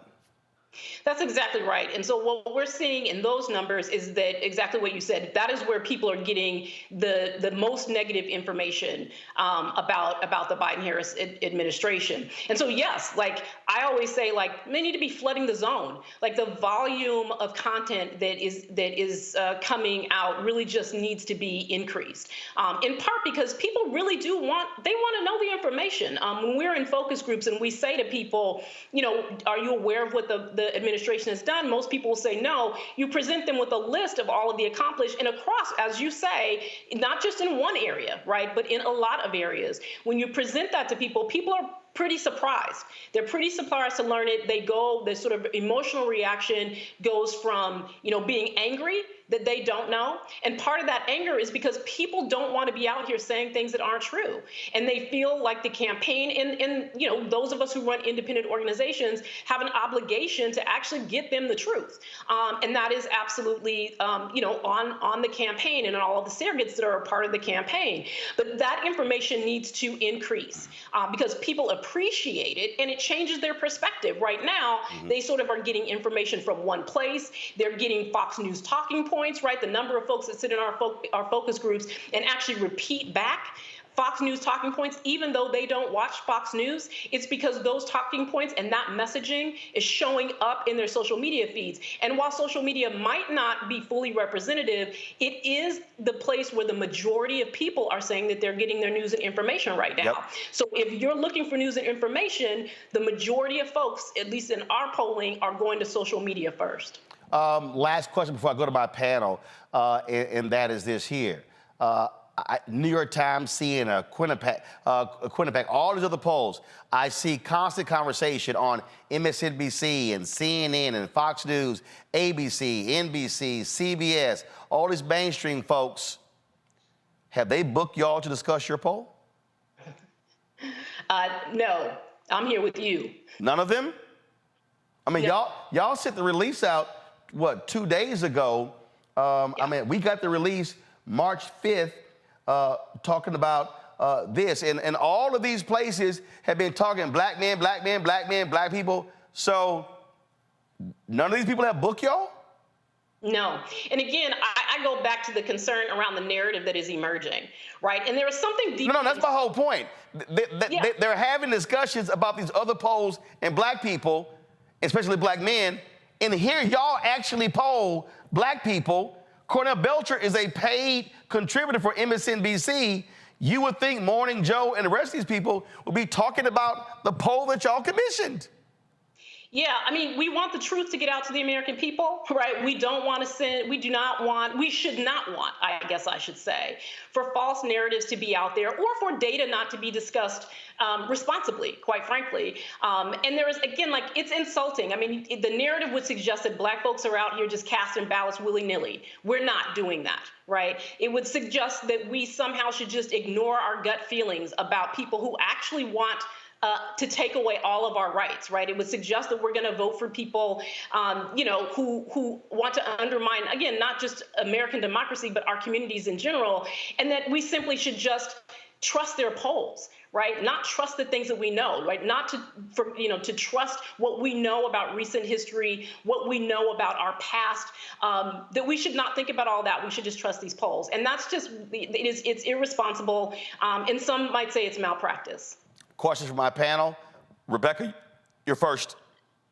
Hey, Adrian, it's good to see you. I'm going to explain the context of my question, then I'm going to ask the question. So in 2016, most of the polls showed that Hillary Clinton was up. It wasn't until September when Cornell Belcher rang the alarm and suggested, hey, excuse me, Hillary is in trouble. One thing that most of the pollsters didn't take into account is that Trump was able to draw out white voters who normally don't show up in elections. So I've really been listening hard to Trump's rhetoric, especially over the last few months for this go-round. And it sounds like the rhetoric he's using is to try to draw out black people who normally don't vote, but to draw them out and get them to convert and become Trump voters. Do you think that's possibly what Trump is trying to do, especially when he keeps touting black support? Because one thing that I noticed by looking through this polling memo, it talks about likely African-American voters. He talks about registered African-American voters. Is there a chance that there are some Black folks who are not registered yet, who will be new to voting this year? Is there a chance that Trump will be able to get those types of folks out in a significant number that could actually impact and increase his Black support? I actually don't think that the strategy is about winning over Black voters at all, and I don't think that it ever is with the Republican Party. I think that it is about depressing the vote. I think it is about convincing Black people that they shouldn't trust Democrats and therefore it's not worth their time to come out.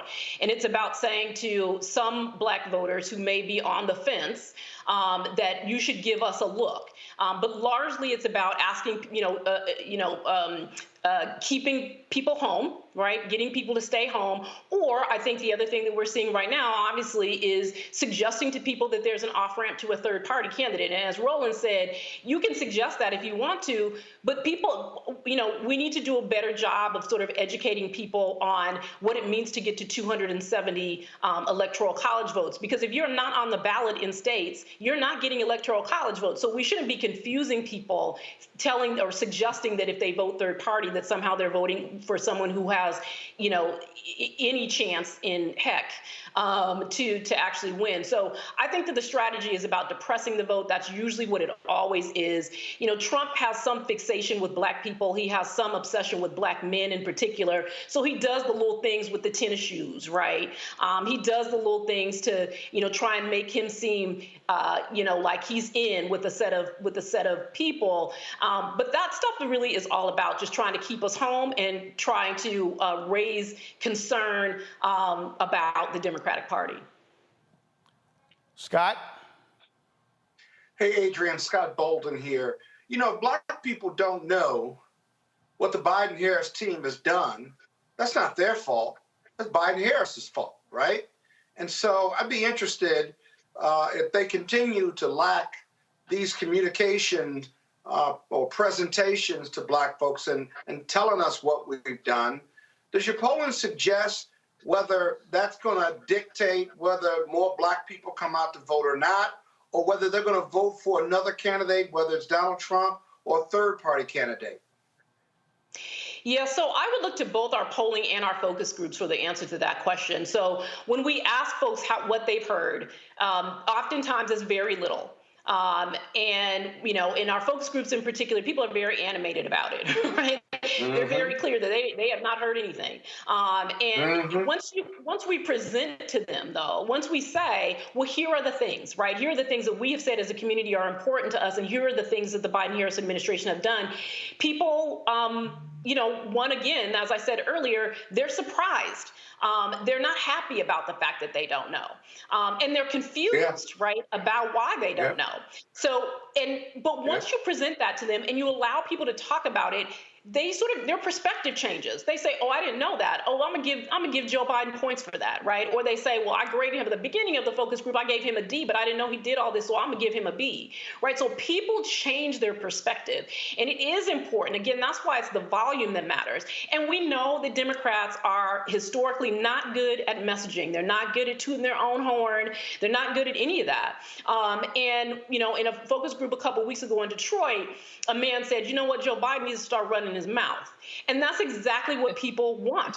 They said Joe Biden needs to start bragging, like say all of the things, because we know what Trump said he did, whether he did it or not. We know what he said he did, and we remember it from 4 years ago or 3 years ago now, and we know what he is saying, claiming that he did now, because he talks about it. He puts his name on every single thing, and that Joe Biden needs to start doing that. And one other point I'll make on this is that people, even when they do know about the accomplishments, or even when they personally benefited from some of the policies that the Biden-Harris administration has moved, they often don't connect it to Joe Biden. So people will say, oh yeah, I got my student loan forgiven, but I didn't know that was Joe Biden. Mm-hmm. Or I paid my rent because of the American Rescue Plan, but I didn't know that was Joe Biden, right? So there is this thing about putting your name on it. Say you did it. Let people know that you did that thing. People love Dark Brandon, right? So pull him out and let people know that you did the things. But it's also important that they start talking about not just what they did, but what they're going to do. Yep. Right? Because we're getting to a point where people are going to say, okay, I got all that. That's cool. But there's some stuff that you didn't get done. So what are you going to do about that? So they do need to start transitioning to what they are going to do, not just what they did. Robert?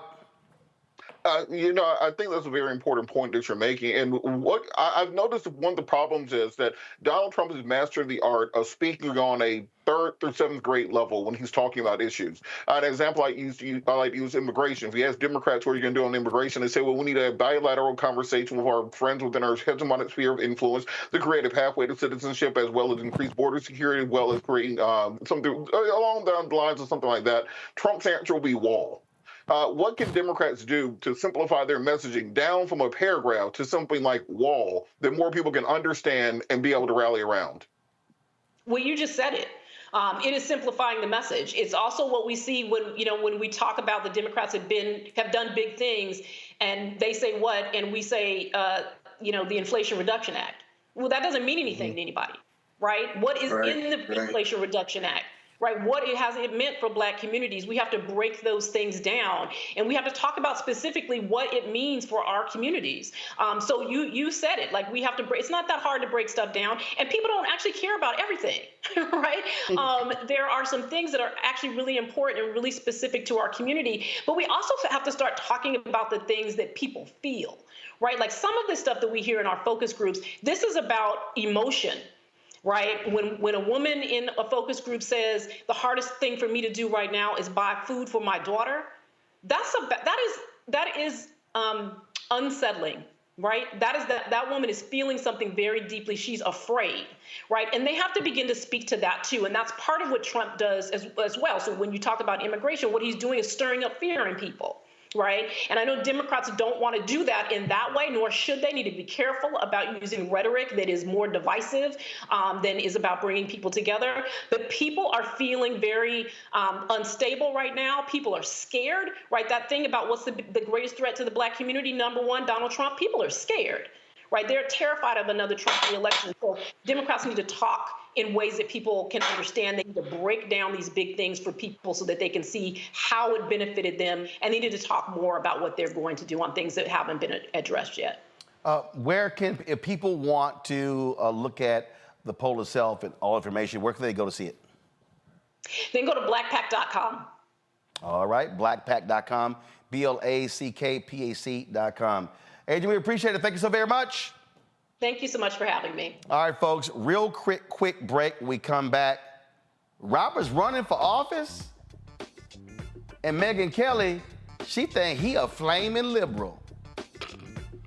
We're going to discuss that real quick when we come back. Roland Martin Unfiltered on the Black Star Network. Grow your business or career with Grow with Google's wide range of online courses, digital training, and tools. Gain in-demand job skills with flexible online training programs designed to put you on the fast track to jobs in high-growth fields. No experience is necessary. Learn at your own pace. Complete the online certificate program on your own terms.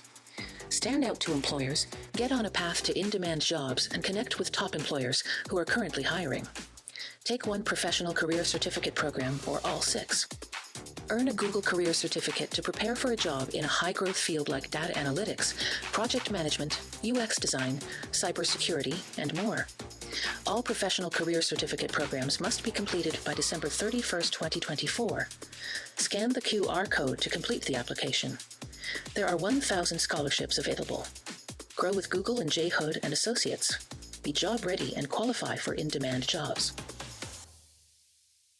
Bruce Smith, creator and executive producer of the Proud Family, Louder and Prouder, and you're watching Roland Martin Unfiltered.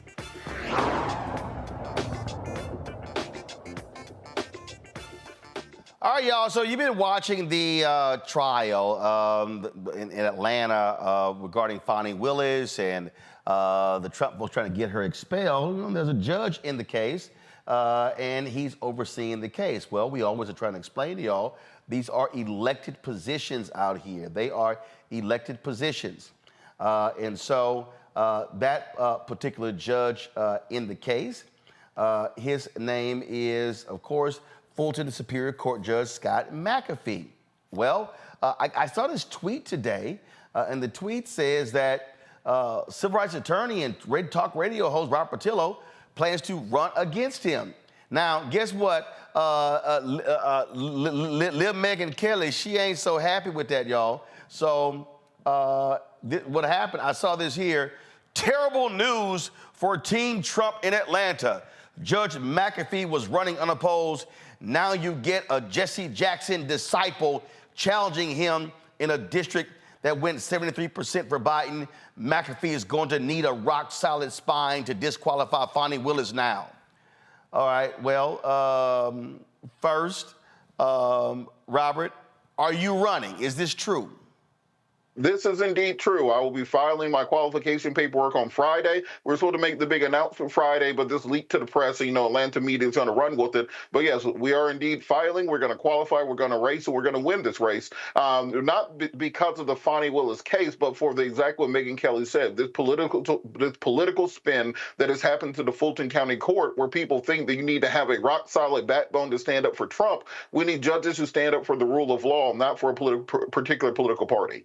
So first of all, what I thought was hilarious, yes, you did work for Rainbow Push, but boy, she got you down as, he gonna come out with, it's gonna be Dashiki Reverend Jackson, Afro Reverend Jackson.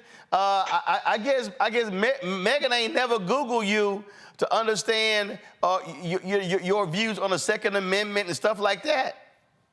One of the big things that I think of whenever conservatives start talking about, all this new black support they're going to get, but then they have tweets like this that shows them they have absolutely no black friends or any black people in their orbit. Black does not mean liberal. Black just means you're a black person. She saw a black person and assumed that I was some, bleeding heart liberal. I'm very strong in the Second Amendment. I grew up in the Southern Baptist Church. I have many views that align with social conservatives. What they don't understand, however, is that the MAGA movement is not a conservative movement. The MAGA movement is not a fiscally conservative movement. It spent $8 trillion in 4 years. The MAGA movement is not a Christian conservative movement, somebody who has 5 kids by 3 different women. The MAGA movement is not a family values-related movement, someone who had to pay a porn star $130,000. When we're talking about conservative values, we actually have to stand on those values. And regardless of what Megyn Kelly and any other Trumpites want to call me, the entire conceptualization has to be about putting the rule of law above the person. That we are a nation of laws, not a nation of individuals. And once they get back to those constitutional principles, they will understand what an actual moderate, centrist, middle-of-the-road judge does, which is simply be an umpire calling balls and strikes, enforcing the rules, and making sure the courts operate appropriately. Well, but the other deal is this here. Folk like Megyn Kelly, they don't know jack about black people. They don't even realize that black people, depending upon where you grew up, could be conservative in their thoughts and views, but we vote Democrat based upon those public policy. And so that's why I got a kick out of her dumb tweet. And again, and the thing is, she ain't the brightest bulb in a dark room. And she should know better as a so-called lawyer to understand one's background and to learn how to do some research before you open your mouth. Well, I think a big thing is also understanding exactly what is at stake in this case, because in this election, because it's not about the Fani Willis case. It's about looking at a judicial system that has been broken. Where I've been in courthouses and in the Fulton County Courthouse for the last 15 plus years, seeing the inefficiencies that exist, and the fact that Donald Trump, because he's a former president and a billionaire and has the complexion for protection, can get his case into court, into hearings within 3 or 4 months, and you have people who are languishing there, whose cases have been stuck for 3, 4, 5 years waiting disposition, where you have an overburdened system where you're not getting actual justice, you're getting just a mill to pump out plea bargains, whether someone is guilty or not, where we're concentrating on jailing young offenders as opposed to putting in place restorative justice programs that will make sure that we get them out of the criminal justice system and into the actual workforce so they can be productive members of our society. So more so, I know they want to focus on this the Willis case, but in reality, what we have to look on is fixing a system that is broken from the inside out. And a lot of us who have been activists on the outside, I'm encouraging you to become part of the inside. Do the hard work, get in the arena, run those races, win those races, make the change from the inside out. So you were looking at this office before this trial even started? Correct. I was looking at this office from the time before McAfee was even appointed over a year ago. It just so happens that now he's up for a full election, and that's the seat that is open. It wasn't spurned on by this particular case, as many people want to make it about. They would know these things if they actually called and asked me before starting to write articles and sending out tweets and press releases that this is a far bigger issue than any one particular case. But this case shines a spotlight on what happens when you have inexperienced judges. Remember, Judge McAfee is, I think, only 34, 35 years old. He doesn't have any experience as a defense attorney, so he only seen things from the prosecution side of the table. And we're seeing this go throughout this Fonnie Willis hearing, where it seemed to be utter chaos in that courtroom, and you're shining this light on Atlanta and the Fulton County judicial system almost as being an episode of Real Housewives of Atlanta or some other reality show, as opposed to being a serious courtroom where real laws and real rulings take place, where we're truthfully respecting the Constitution and fighting to ensure that the rule of law governs. And to your point, go to my iPad. I mean, this is the resume of Judge McAfee. Graduate of Emory Law School, Inspector General for the Georgia Office of the State Inspector General, Assistant U.S. Attorney, Assistant DA, and you're right, not a defense attorney, anything along those lines. I'm sure your fellow panelists have some questions before you go. So let's see here. Oh, I guess we'll let the other lawyers ask a question first. So, Robert, if I may, I hear you, but I've been on both sides of the law. I've practiced in a lot of jurisdictions. The criminal justice system in every jurisdiction is overloaded with cases and overloaded with young black men and young black women. And so when you talk about it being a nation of laws, right, and what's wrong with the system, I hope you will spend a great deal of time talking about how to fix it, because that's a huge, huge undertaking to just talk about fixing it when so many jurisdictions, we know, urban jurisdictions, are just overcapacitated. You plug one hole, it sprouts out somewhere else. Can you talk about some ideas you have about fixing the system?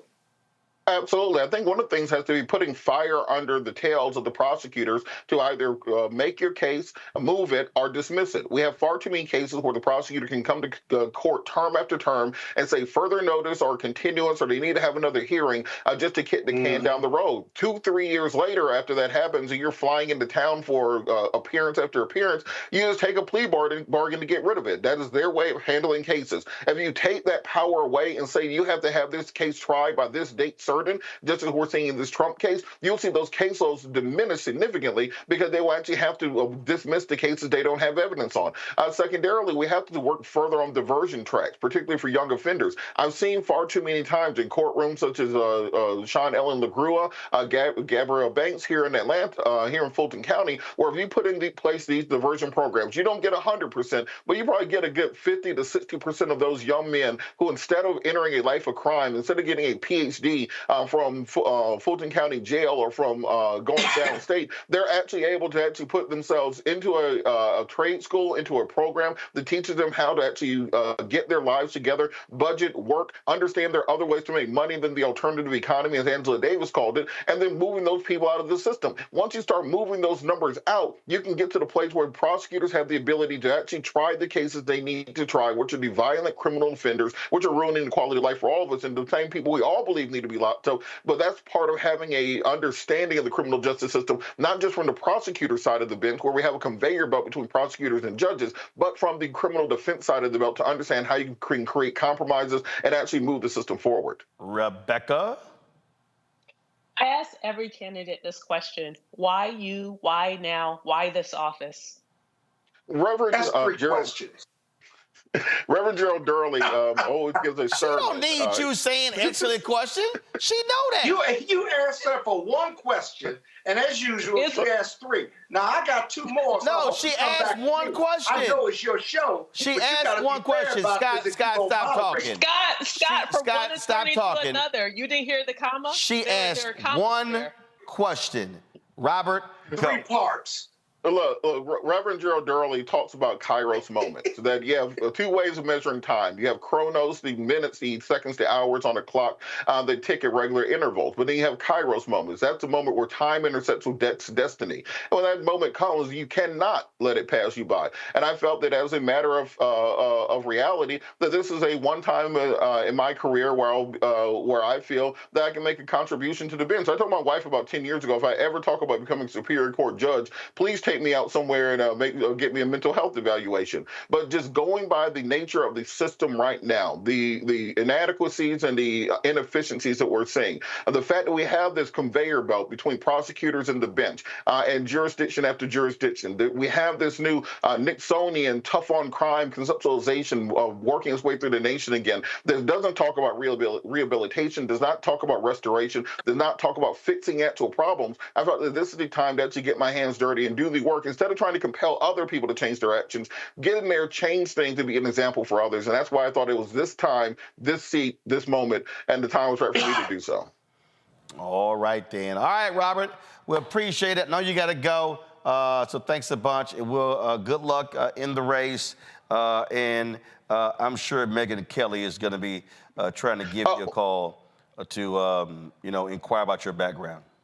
Absolutely. Go to judgepatillo.com. That's JUDGEPATILLO.com. Make a contribution today. We got to get off the ground rolling. Scott McAfee has $100,000 in the bank already. We have zero because we did not expect to announce this soon. So we're looking forward to everybody's support. Thanks so much, Roland. When's the election? November? Hey, the election is...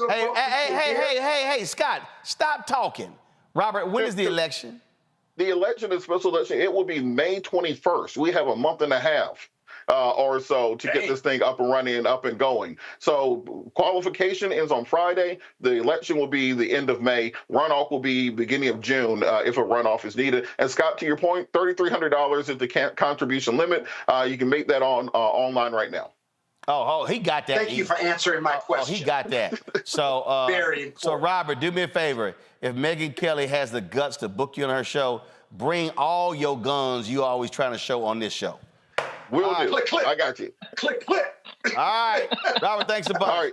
We go to a break. Y'all, we going to come back. Wait until I show y'all the crazy thoughts of this black MAGA Republican who is their nominee for governor of North Carolina. Every black person in North Carolina should be kicking that fool to the curb. That's next on Roland Martin Unfiltered on the Black Star Network. When you talk about blackness and what happens in black culture, we're about covering these things that matter to us, speaking to our issues and concerns. This is a genuine people-powered movement. There's a lot of stuff that we're not getting. You get it, and you spread the word. We wish to plead our own cause. Too long have others spoken for us. We cannot tell our own story if we can't pay for it. This is about covering us. Invest in black-owned media. Your dollars matter. We don't have to keep asking them to cover our stuff. So please support us in what we do, folks. We want to hit 2,000 people, $50 this month, raise $100,000. We're behind 100,000, so we want to hit that. Y'all money makes this possible. Check some money orders. Go to P.O. Box 57196, Washington, D.C. 20037-0196. The Cash App is $RM Unfiltered. PayPal is R Martin Unfiltered. Venmo is RM Unfiltered. Zelle is Roland at RolandSMartin.com. Me, Sherry Shepard, and you know what you're watching, Roland Martin Unfiltered.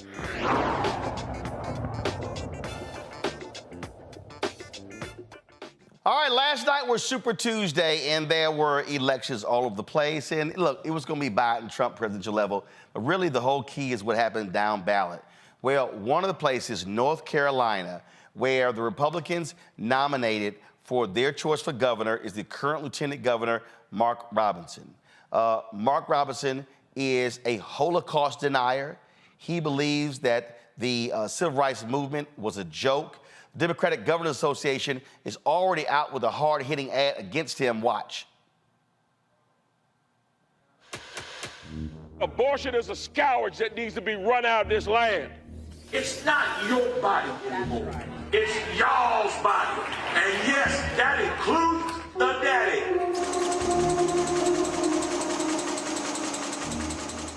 many things were lost during the civil rights movement. So many freedoms were lost during the civil rights movement that shouldn't have been lost. I'd love to pass a law that restricts abortion. We could pass a bill saying you can't have an abortion in North Carolina for any reason. This little minor thing happens in January. Oh, riots are horrible. If there's a movement in this country that is demonic and that is full of the spirit of Antichrist, it is the transgender movement. Homosexuality, any of that filth. And yes, I called it filth. Abortion is a scourge that needs to be run out of this land.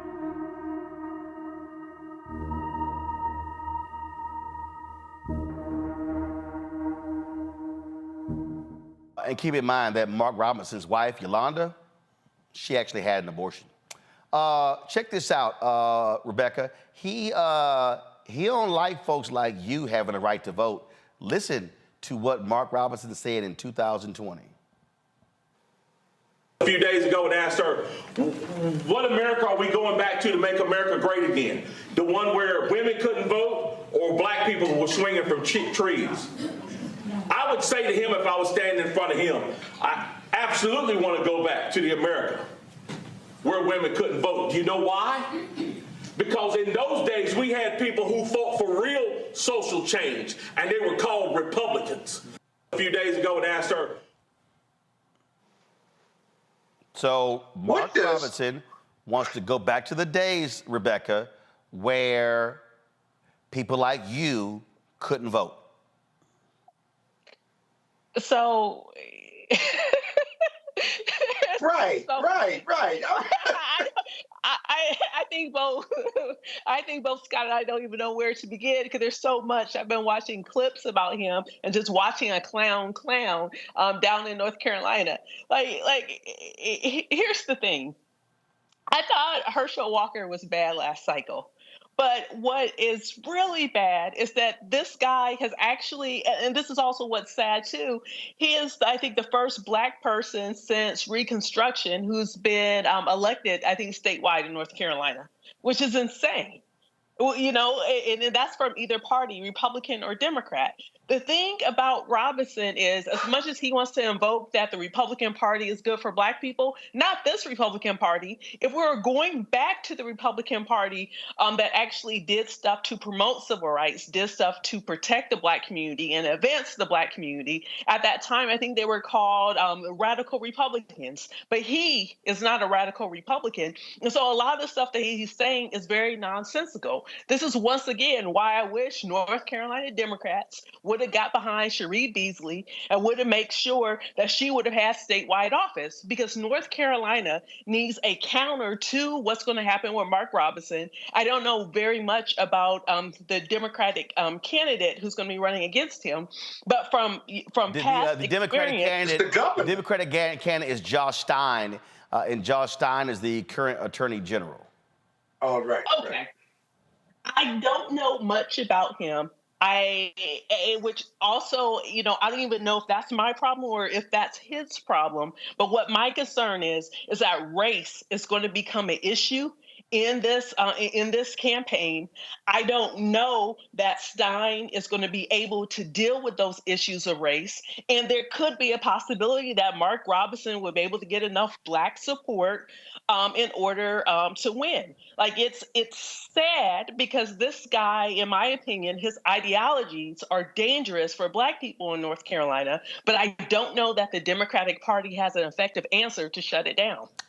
This is what Trump said about his buddy Mark Robinson. Scott, you're gonna love this. But, you know, I heard him coming in on the plane. I was listening, and I said to the people on the plane, watch this.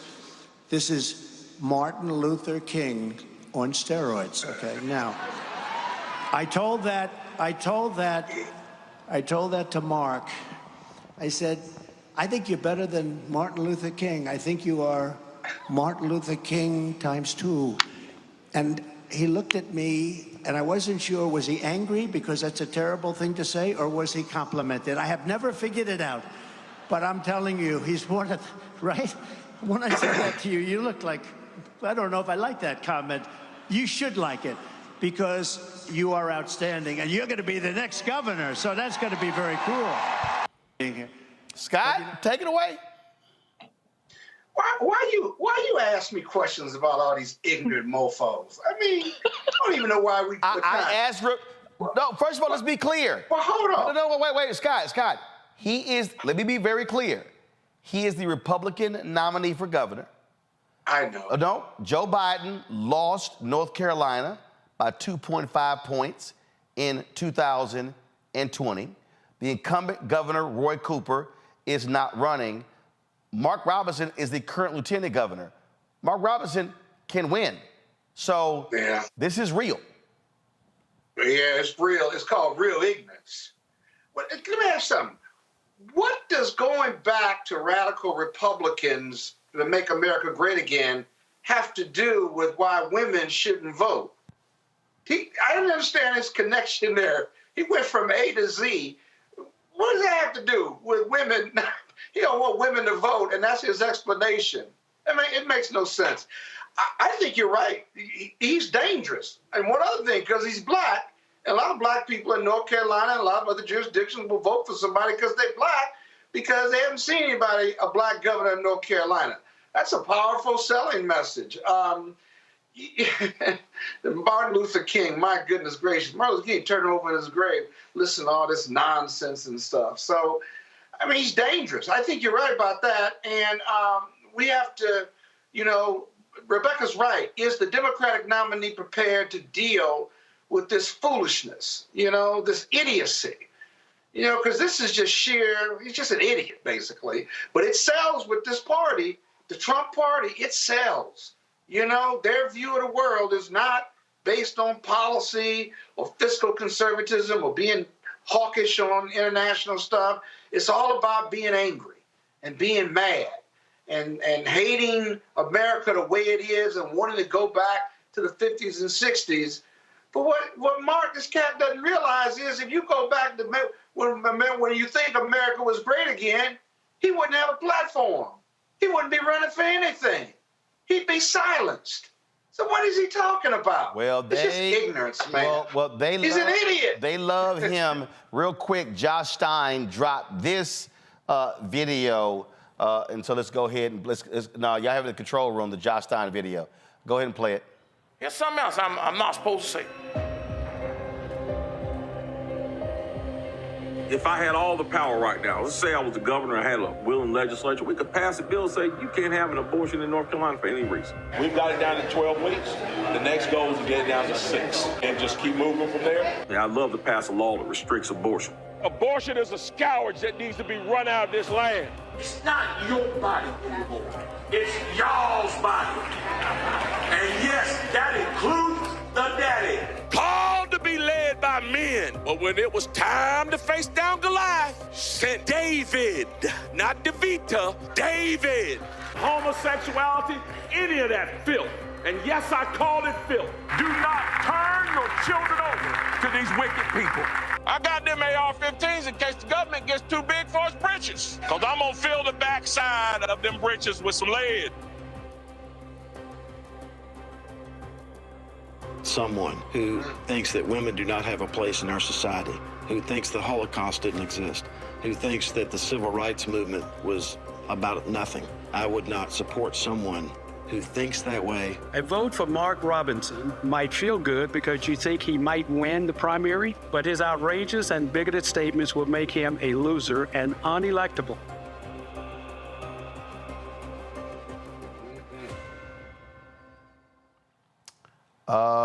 Go to my iPad. In 2014, this article says Mr. Robinson echoed Hitler's rhetoric on Facebook in a statement about racial pride. Last July, he argued that he didn't support the Nazi leader just because he quoted him. Because you quoted Hitler, you support Hitler, he said during a speech. I guess every history book in America supports Hitler now. They all quote him. Okay. All right, folks. We're going to keep y'all keep abreast of this in North Carolina.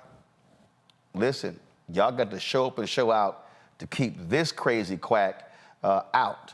And guess what? You flip North Carolina, that makes the pathway for also Biden-Harris to win the presidency. This cannot stand. Going to break, we come back, we'll talk with Isaac Hayes III, the founder of Fanbase. It's a new day. They've got some new things happening that you want to hear about.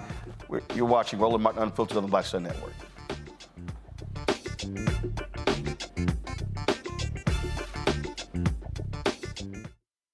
For the last 15 or maybe 16 years, 18 years, I'll say, since when I moved to LA, I hadn't had a break. I hadn't had a vacation, probably a week vacation here or there. Right. This year, after I got finished doing Queen Sugar and we wrapped it out, because I knew I had 2 TV shows coming on at the same time, I said, I'm going to take a little break.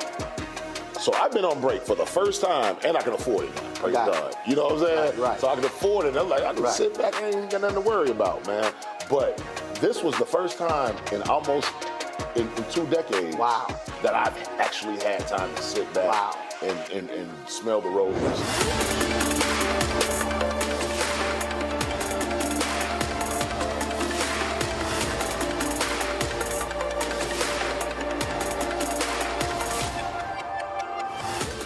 Farquhar, executive producer of Proud Family. Bruce Smith, creator and executive producer of The Proud Family, Louder and Prouder. And you're watching Roland Martin Unfiltered.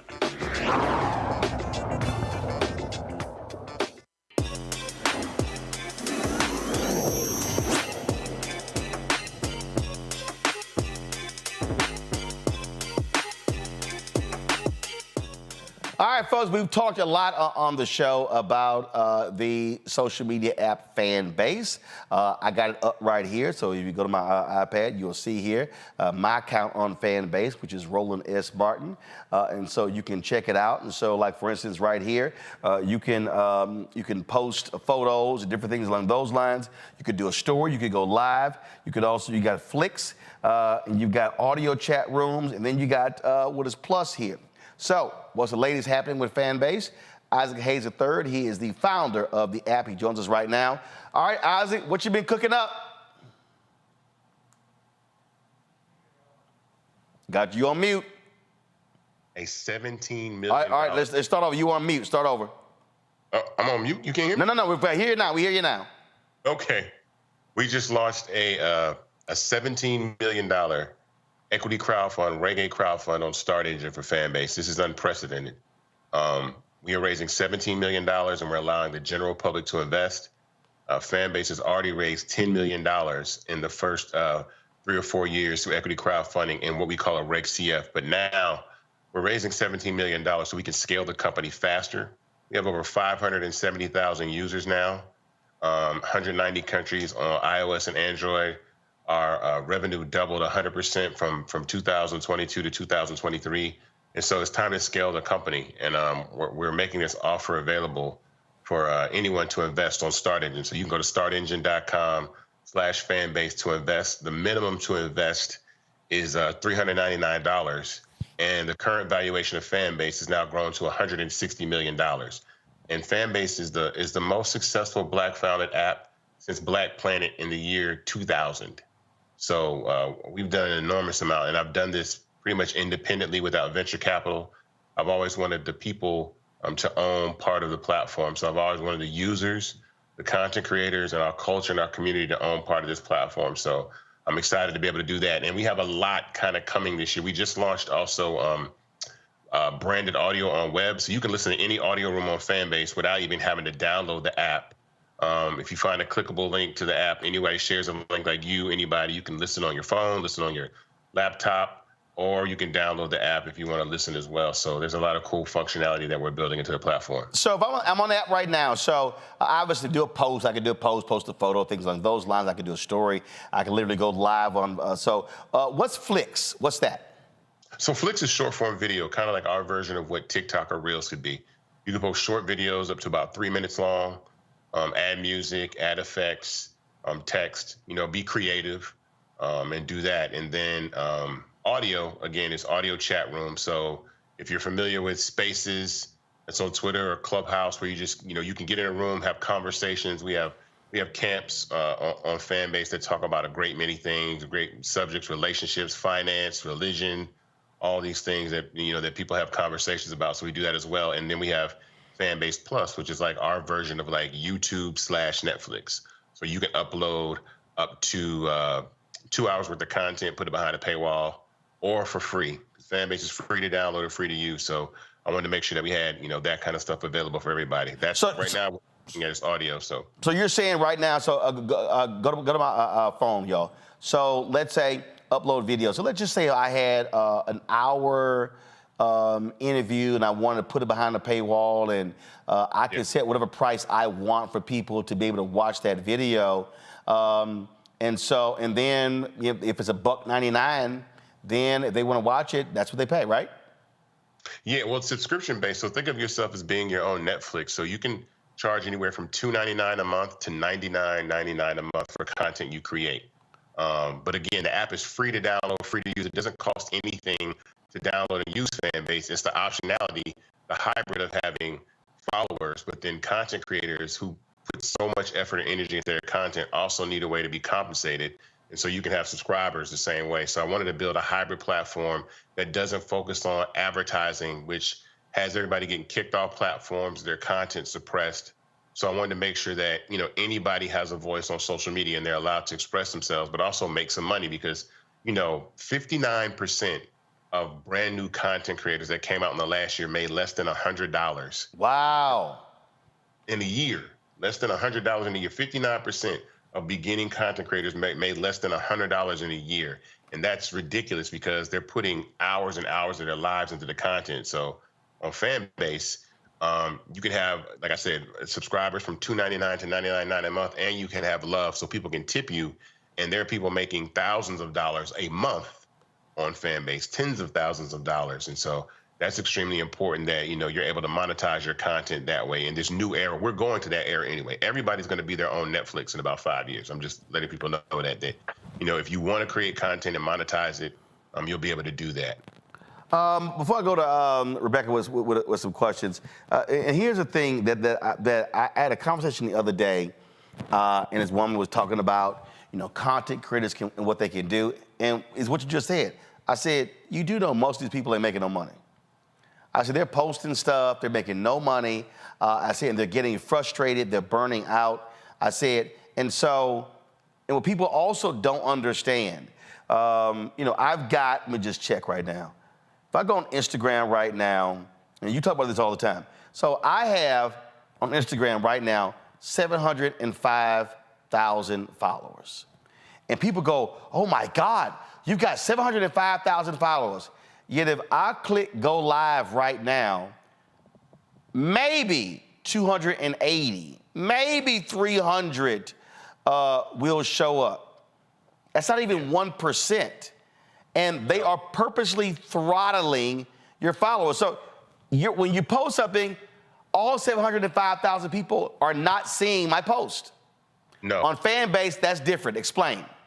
Yeah, so that's content suppression. People call it shadow banning, content suppression. You got to think about 700,000 people.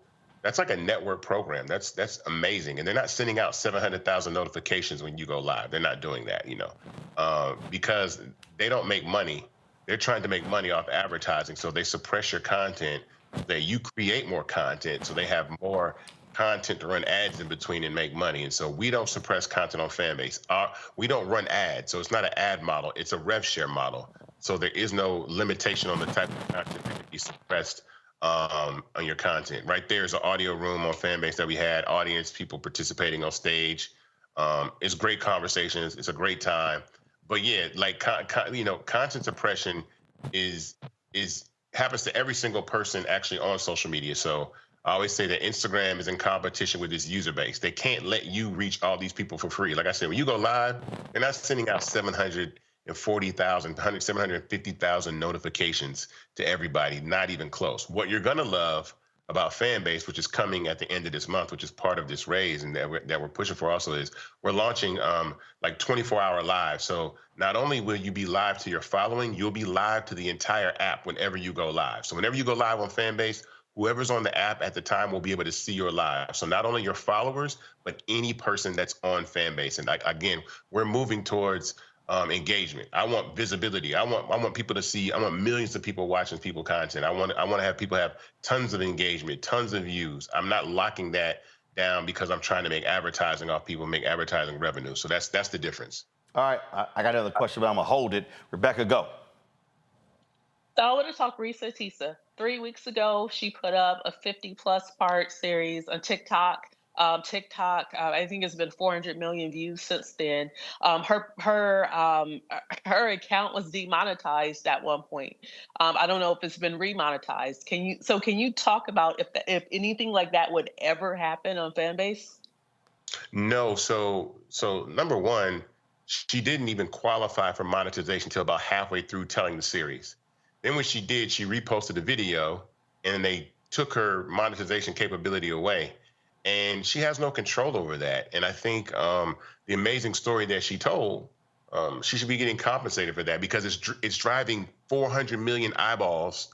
Okay, so let's put 400 million views in perspective. 400 million views is 4 times the amount of people that watch the Super Bowl.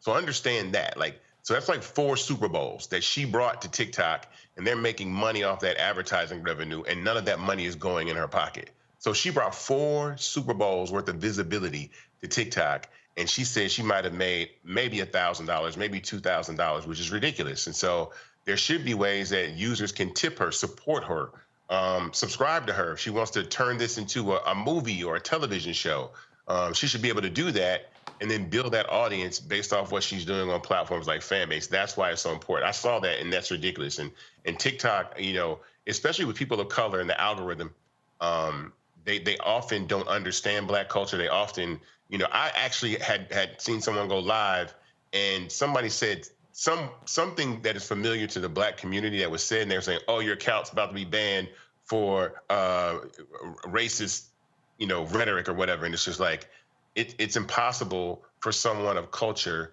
to be able to feel free to say what they want to on platforms like this when they're so heavily dependent on advertising. That's how they make their money. And again, to show people who don't understand the numbers when you talk about following, go to my iPad. This is the Monday ratings of Fox News Channel, CNN, MSNBC.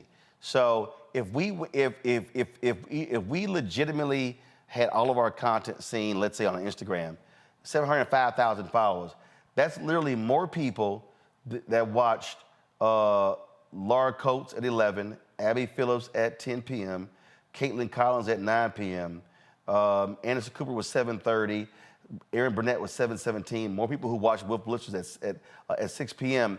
And so that's the difference. These companies, they are not trying for the content creator to reach that number of people. And so what Fanbase does, and this is why we've been saying to Black people, hey, let's stop making other apps rich. Let's migrate our people over to Fanbase. We can do the exact same thing, and then we're able to build something and not sitting here complaining, man, they demonetize, or I have to take this down, or I can't see this here. There's an easy fix, especially for a lot of these Black celebrities, Isaac. Man, listen, so I saw a video, God bless her heart, Amanda Seals was on Instagram upset because she's shadow banned and they're not letting her content through. And someone sent me that message and they were like, what is it about, our community begging to be on platforms where we're not accepted? And I keep it very honest. People are really addicted to the fame. I understand that. Like, people want to be famous sometimes over making money because they think that fame is a pathway to money, when in all honesty, direct-to-consumer transactions are the future of what social media is going to be about. So it's really saying, I'm subscribing to you like I'm subscribing to Netflix. That's the most important part. Secondly, platforms like Facebook, Meta, right? So Meta is a $2.2 trillion company, right? Mostly none of us own any part of Meta before it became a public company. Mm-hmm. The reason that I'm allowing people to invest, the general public, anyone to invest in Fanbase, is because turning platforms like Instagram into like a $300 billion piece of IP, right? Imagine you own part of a $300 billion piece of IP, something like Instagram, if you could have invested in it 10, 15 years ago when it came out, when it started about in 2010, 13 years ago when it came out. So we make these platforms popular. Risa Tisa, Kai Cenat, like Drewski, like all this content that we make, bring all these eyeballs that run ads and make money, but nobody has any equity. The entire play for Fanbase is an equity play for every content creator, every person on the planet that feels left out, that wants to own a piece of something, not after the company's gone public and is worth billions and billions of dollars, but really get the return of actually having ownership of something that scales and grows by simply using the platform. So Risa Tisa could come to Fanbase, buy some shares, and say, you know what, I'm going to start telling my content, my stories over there, and she actually owns part of the company, and she can monetize on the front end. So I don't think, we've never been here before. No one is doing anything like this. I can openly say none of the major social networks have ever allowed the public to invest in them before institutional investors. Institutional investors are the big boys that come in and take, put 5 million in a round, 10 million in a round, and then they have large chunks of the company, right, that wind up being worth millions and billions of dollars. But the general public never sees any of that. So that's the main reason why I want people to invest in Fanbase. Like I said, go to startengine.com/fanbase to invest, buy some shares. I've done this. I'm the first black man ever. This is all history. I'm the first black man ever to raise $10 million in Reg CF crowdfunding. It's never been done before. Now I've gone up and said, I'm going to raise $17 million. And we want to raise this money really fast, Roland. The importance of, I don't doubt that we can raise $17 million. We're going to raise $17 million. How fast we raise $17 million is important because now we can spend more to develop the app more, bring more functionality, bring more to marketing, hire more personnel, really bolster up the app. This is a modern marvel of what we've been able to do with the small team that we had of a black tech startup founded out of Atlanta, Georgia, built by some amazing people from all over the world, including Argentina. I think that is an incredible effort that we've done, and it's a miracle. It's a living miracle of what Fanbase is, and so I think people should take time to take notice. Like, look around, do your research. Like, find another app that does what Instagram, TikTok, YouTube, Clubhouse, Facebook all does. Black founded, allows you to monetize your content, doesn't suppress your content, and allows you to own part of the company and lets you monetize. You won't find one because there's never been one. It didn't exist until I invented it. Peer-to-peer in-app purchase subscription. That means the ability to take your phone and press a couple buttons and subscribe to a person like you subscribe to Netflix or Spotify did not exist until I invented that. And now every app that you see, if you see subscriptions on Twitter, subscriptions on YouTube, subscriptions on Instagram, subscriptions on TikTok, and you can use a face scan or a fingerprint to subscribe to someone, they got that from me. That is complete confirmation that it didn't exist. And so that's the thing that I say all the time is like, tech is also about ideas and then money, the ability to ideate on those ideas. So I said, oh, okay, well, I know that young people in black culture have all the ideas. All I need is the money. But I'm going to let everybody else own a part of the company too. So that's the significance of what we're doing with Fanbase. And so this is the most important, critical moment of the company because this is going to catapult us past 1 million users, I believe. We have over 570,000 users. We're in 190 countries on iOS and Android. We're on the web. We're doing amazing things. But this is a very, very pivotal moment in the history of this company. And I really want everybody to be a part of it by investing. And for the people who are always saying, man, we need to have our own. This is it. This is it. This is a black founded company, not a black only. I want the entire world on Fanbase. But again, I know that I can build anything that Meta can build, anything that TikTok can build. But what I know, we all know is they can't build black culture. And so we need to leverage that culture to the point of equity and ownership and monetization in a platform, in an infrastructure, not go on the app and make the app popular and make money and we get talked about and we become memes and all that, but they make all the money on ads. No, we actually need to have equity in these companies and actually have ownership in them. So I'm stressing the importance of ownership. I know people getting those tax refund checks coming in. Look, it's $3.99 to invest. I'll say this, and I'll say this quickly. 28,000 people. Only 28,000 people investing $600 gets Fanbase to the $17 million goal. It takes 28,000 people investing $600, and we're where we need to be. And I want to close this raise within 90 days. 60 to 90 days is my goal. I want mass velocity. I want people to tell their friends. I want people to go crazy. Call your aunts, your cousins. Tell everybody, man, go to Start Engine, grab some shares. Like, let's make this company, and then download the app and then use the app and then bring your community over there and watch what happens, because we've never been here before. And for everybody to know, to understand, I'll text Isaac and I'll be like, yo, man, I can only post one photo at a time.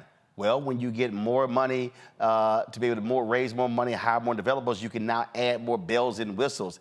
And for everybody who's watching, that was a moment when Twitter and Facebook and Instagram and all of these social media, they were not humming along like they are.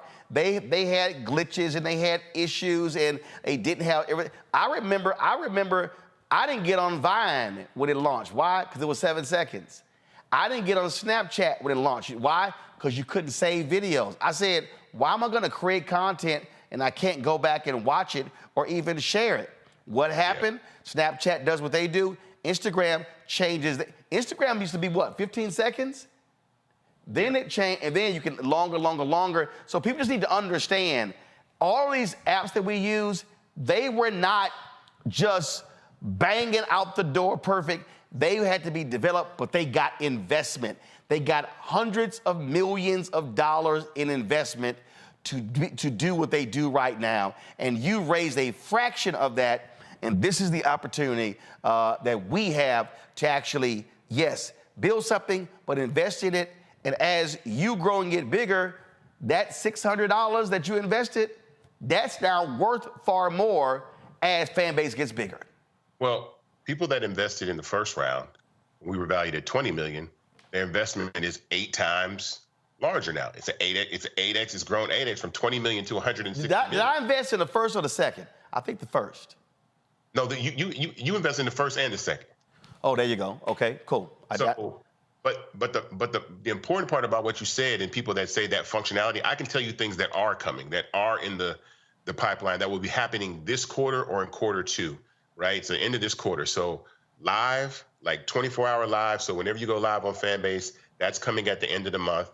Next week, we have stage reactions in audio rooms. We have branded audio on web, and we have feed refactor. So that means we rebuilt the entire feed to house audio, carousels, Flicks videos, live, anything that you can think of that may come in the future, because we're actually trying to protect a lot of this IP that we're building. There's some functionality that I won't even put out because we filed 7 patents for some of this, but I'm trying to protect it because, again, none of these apps are coming out with original ideas. They put the app out there and then let black people go, oh, do retweet, add a DM.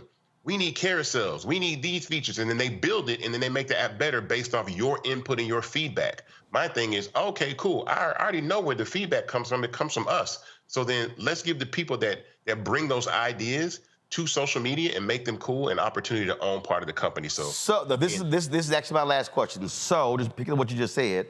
So if we wanted, like right now, we're on Plex TV, Amazon News, Amazon Freevee, Amazon Prime Video, our 24-hour, 7-day-a-week Black Star Network streaming channel.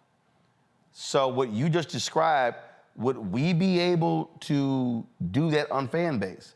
Send our feed? I mean, this year we're adding gaming, so you can play video games like Twitch. We're adding live 16:9 on Fanbase Plus, and we're building a streaming platform that is going to exist. So we're going to have our version of Netflix. We're going to have, and then we're going to start to get into original content. There's a play down the road, like I said, for a lot of functionality, a lot of features. But again, have to raise capital. We don't stress enough about these companies are out here raising. I've known apps that have raised $35 million at one time and gone out of business in 18 months. Boom. If I had $35 million, Roland, do you know what I would do with? Listen. The Recount launched the same year we did. They raised $32 million. They were bought for pennies on the dollar in January 2023 because they could never figure out a business plan. I got a business plan. We've been profitable since March 2020. The Messenger spent $60 million and they lasted 9 months. Man, and they don't give us those opportunities. And we ain't gonna talk about Quibi raising $1.5 billion and lasted 6 months. Bro, I'm telling you, and the problem is that they always have these rules and regulations, especially for black founders. Like you see what's going on with Ari and Simone. You see the attack on DEI, diversity, equity, inclusion. You see Issa Rae being upset that rap shit got canceled off HBO. You see us saying like, look, we get canceled. We bring all this culture, but then where's the fair opportunity for us to really present our culture and have our show succeed, our programs that we want to continue to see on television and love? And so if we don't build infrastructure, Fanbase is infrastructure. It's technology and infrastructure and media. If we're not doing that, we're just wasting our time begging to be accepted in places. And again, I get tagged in posts 5, 10, 15 times a day. You need to come to Fanbase, or I'm getting, I put my hand in my face like, why are y'all arguing to get your page back on TikTok?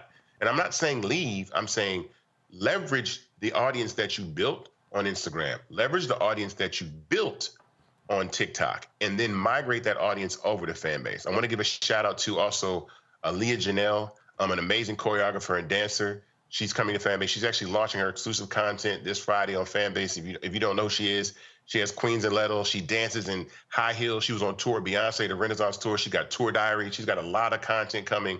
And so we're excited to have her join Fanbase. And there's some other really big surprises. I know some that you know about, Roland, that we can't talk about right now, but there's some other major players in the game that are on their way to Fanbase. And so that's why, again, it's time to really leverage this and pump this thing up. Again, startengine.com/ Fanbase. Startengine.com/Fanbase. The minimum to invest is $399. But again, like $600, 28,000 people, the raise is closed. And when we reach that goal, that's it. There's no more chance to invest. When you reach that cap, there's no more chance to invest in the company. And I've done this now. This will be my 4th time, but doing a Reg A, and I'll explain the importance of this and how valuable your program is.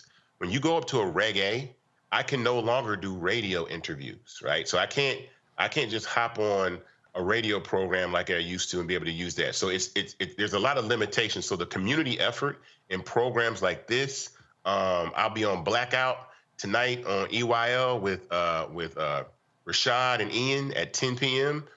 Tune in there. So these types of programs are the outlet that I have to really tell people about this raise and have people invest. And so I always appreciate you allowing me to come on here and talk about Fanbase and being an ally to what we do over here at this company.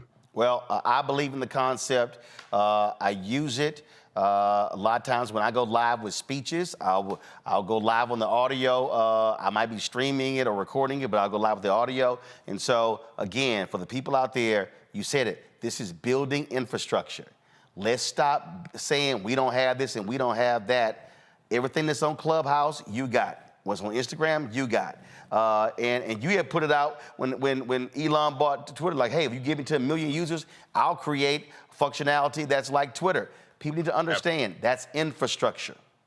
Absolutely. We built, look, I tell you, Black culture is the vibranium. It is the most. We drive everything. I saw these Japanese, sorry, real quick. Hold on, Roland. I got you. I saw these Japanese kids today, like rapping like trap music in Japan, and it was dope. And I was like, it was on Lil Duval's page. He goes, would you imagine if hip hop made it this far? Can you imagine hip hop making it this far? And I'm like, do you understand? Like, Black culture is the smallest but most influential and valuable culture group on the planet Earth. Like, everything we do, if it's the dance, if it's the clothes, if it's the slang, if it's the song, whatever it is, we say there's trillions of dollars of value in that. When these rappers get on these songs and Cardi B says, I got a Coach bag on her new song, you don't think that people are out there going and buying Coach bags? Like, what we say goes. And so if we don't have equity, if we don't have ownership in the things that we talk about, then why are we talking about it? Why are we talking about Instagram so much and TikTok if we're not on the cap table? We don't have, if we're not on the cap table, and we have over about 14,000 investors in Fanbase. And so I tell everybody to join this round immediately. Like, don't wait, don't hesitate. Go to startengine.com/Fanbase and join this and have equity, and then be empowered to use something that you own and watch what happens. Watch what we do in 2024. It's going to change the world. All right, Isaac Hayes III. I appreciate it, man. Thanks a lot. Thank you, man. Folks, appreciate it. I want y'all to go to startengine.com/Fanbase. All the information is there for you to check out. Let me thank Rebecca, Robert, Scott for being on today's panel. Thank you so very much. Folks, special note, we will not be live tomorrow at 6 p.m. Eastern. We're going to do, just like we did last year, 5 hours of our coverage, Black perspective on the State of the Union. We'll be live right here in the Black Star Network studios at 1630K on Black Lives Matter Plaza, just 2 blocks from the White House. And so we're going to have our experts. We're going to talk about the state of our union here as well. We'll have a live stream of President Biden. He'll be speaking at 9 p.m., but that's taking place tomorrow. We go live at 8 p.m. 8 p.m. is when we go live. And so please, we want y'all to tune in. Let's blow the numbers out of the water so folks are catching us. Again, you don't have to bother with MSNBC, CNN, Fox News, ABC, NBC, CBS. We're going to have the Black perspective. We're going to have some of the best folks speaking on the issues right here on the Black Star Network. You don't want to miss that. That's tomorrow night, the State of Our Union. Our live coverage begins at 8 p.m. Eastern right here on the Black Star Network. Don't forget, folks, support us in what we do. Join our Bring the Funk fan club. Send your check and money order to P.O. Box 57196, Washington, D.C. 20037-0196. Cash App, $RM Unfiltered. PayPal, R Martin Unfiltered. Venmo is RM Unfiltered. Zelle, Roland at RolandSMartin.com. Roland at RolandMartinUnfiltered.com. Download the Black Star Network app. We're trying to get to 100,000 downloads. Apple phone, Android phone, Apple TV, Android TV, Roku, Amazon Fire TV, Xbox One, Samsung Smart TV. I'll see y'all tomorrow. Holla! Black Star Network is here. Oh, no punch! I'm real revolutionary right now. Thank you for being the voice of Black America. All momentum we have now, we have to keep this going. The video looks phenomenal. See, there's a difference between Black Star Network and Black-owned media and something like CNN. You can't be Black-owned media and be scared. It's time to be smart. Bring your eyeballs home. You dig?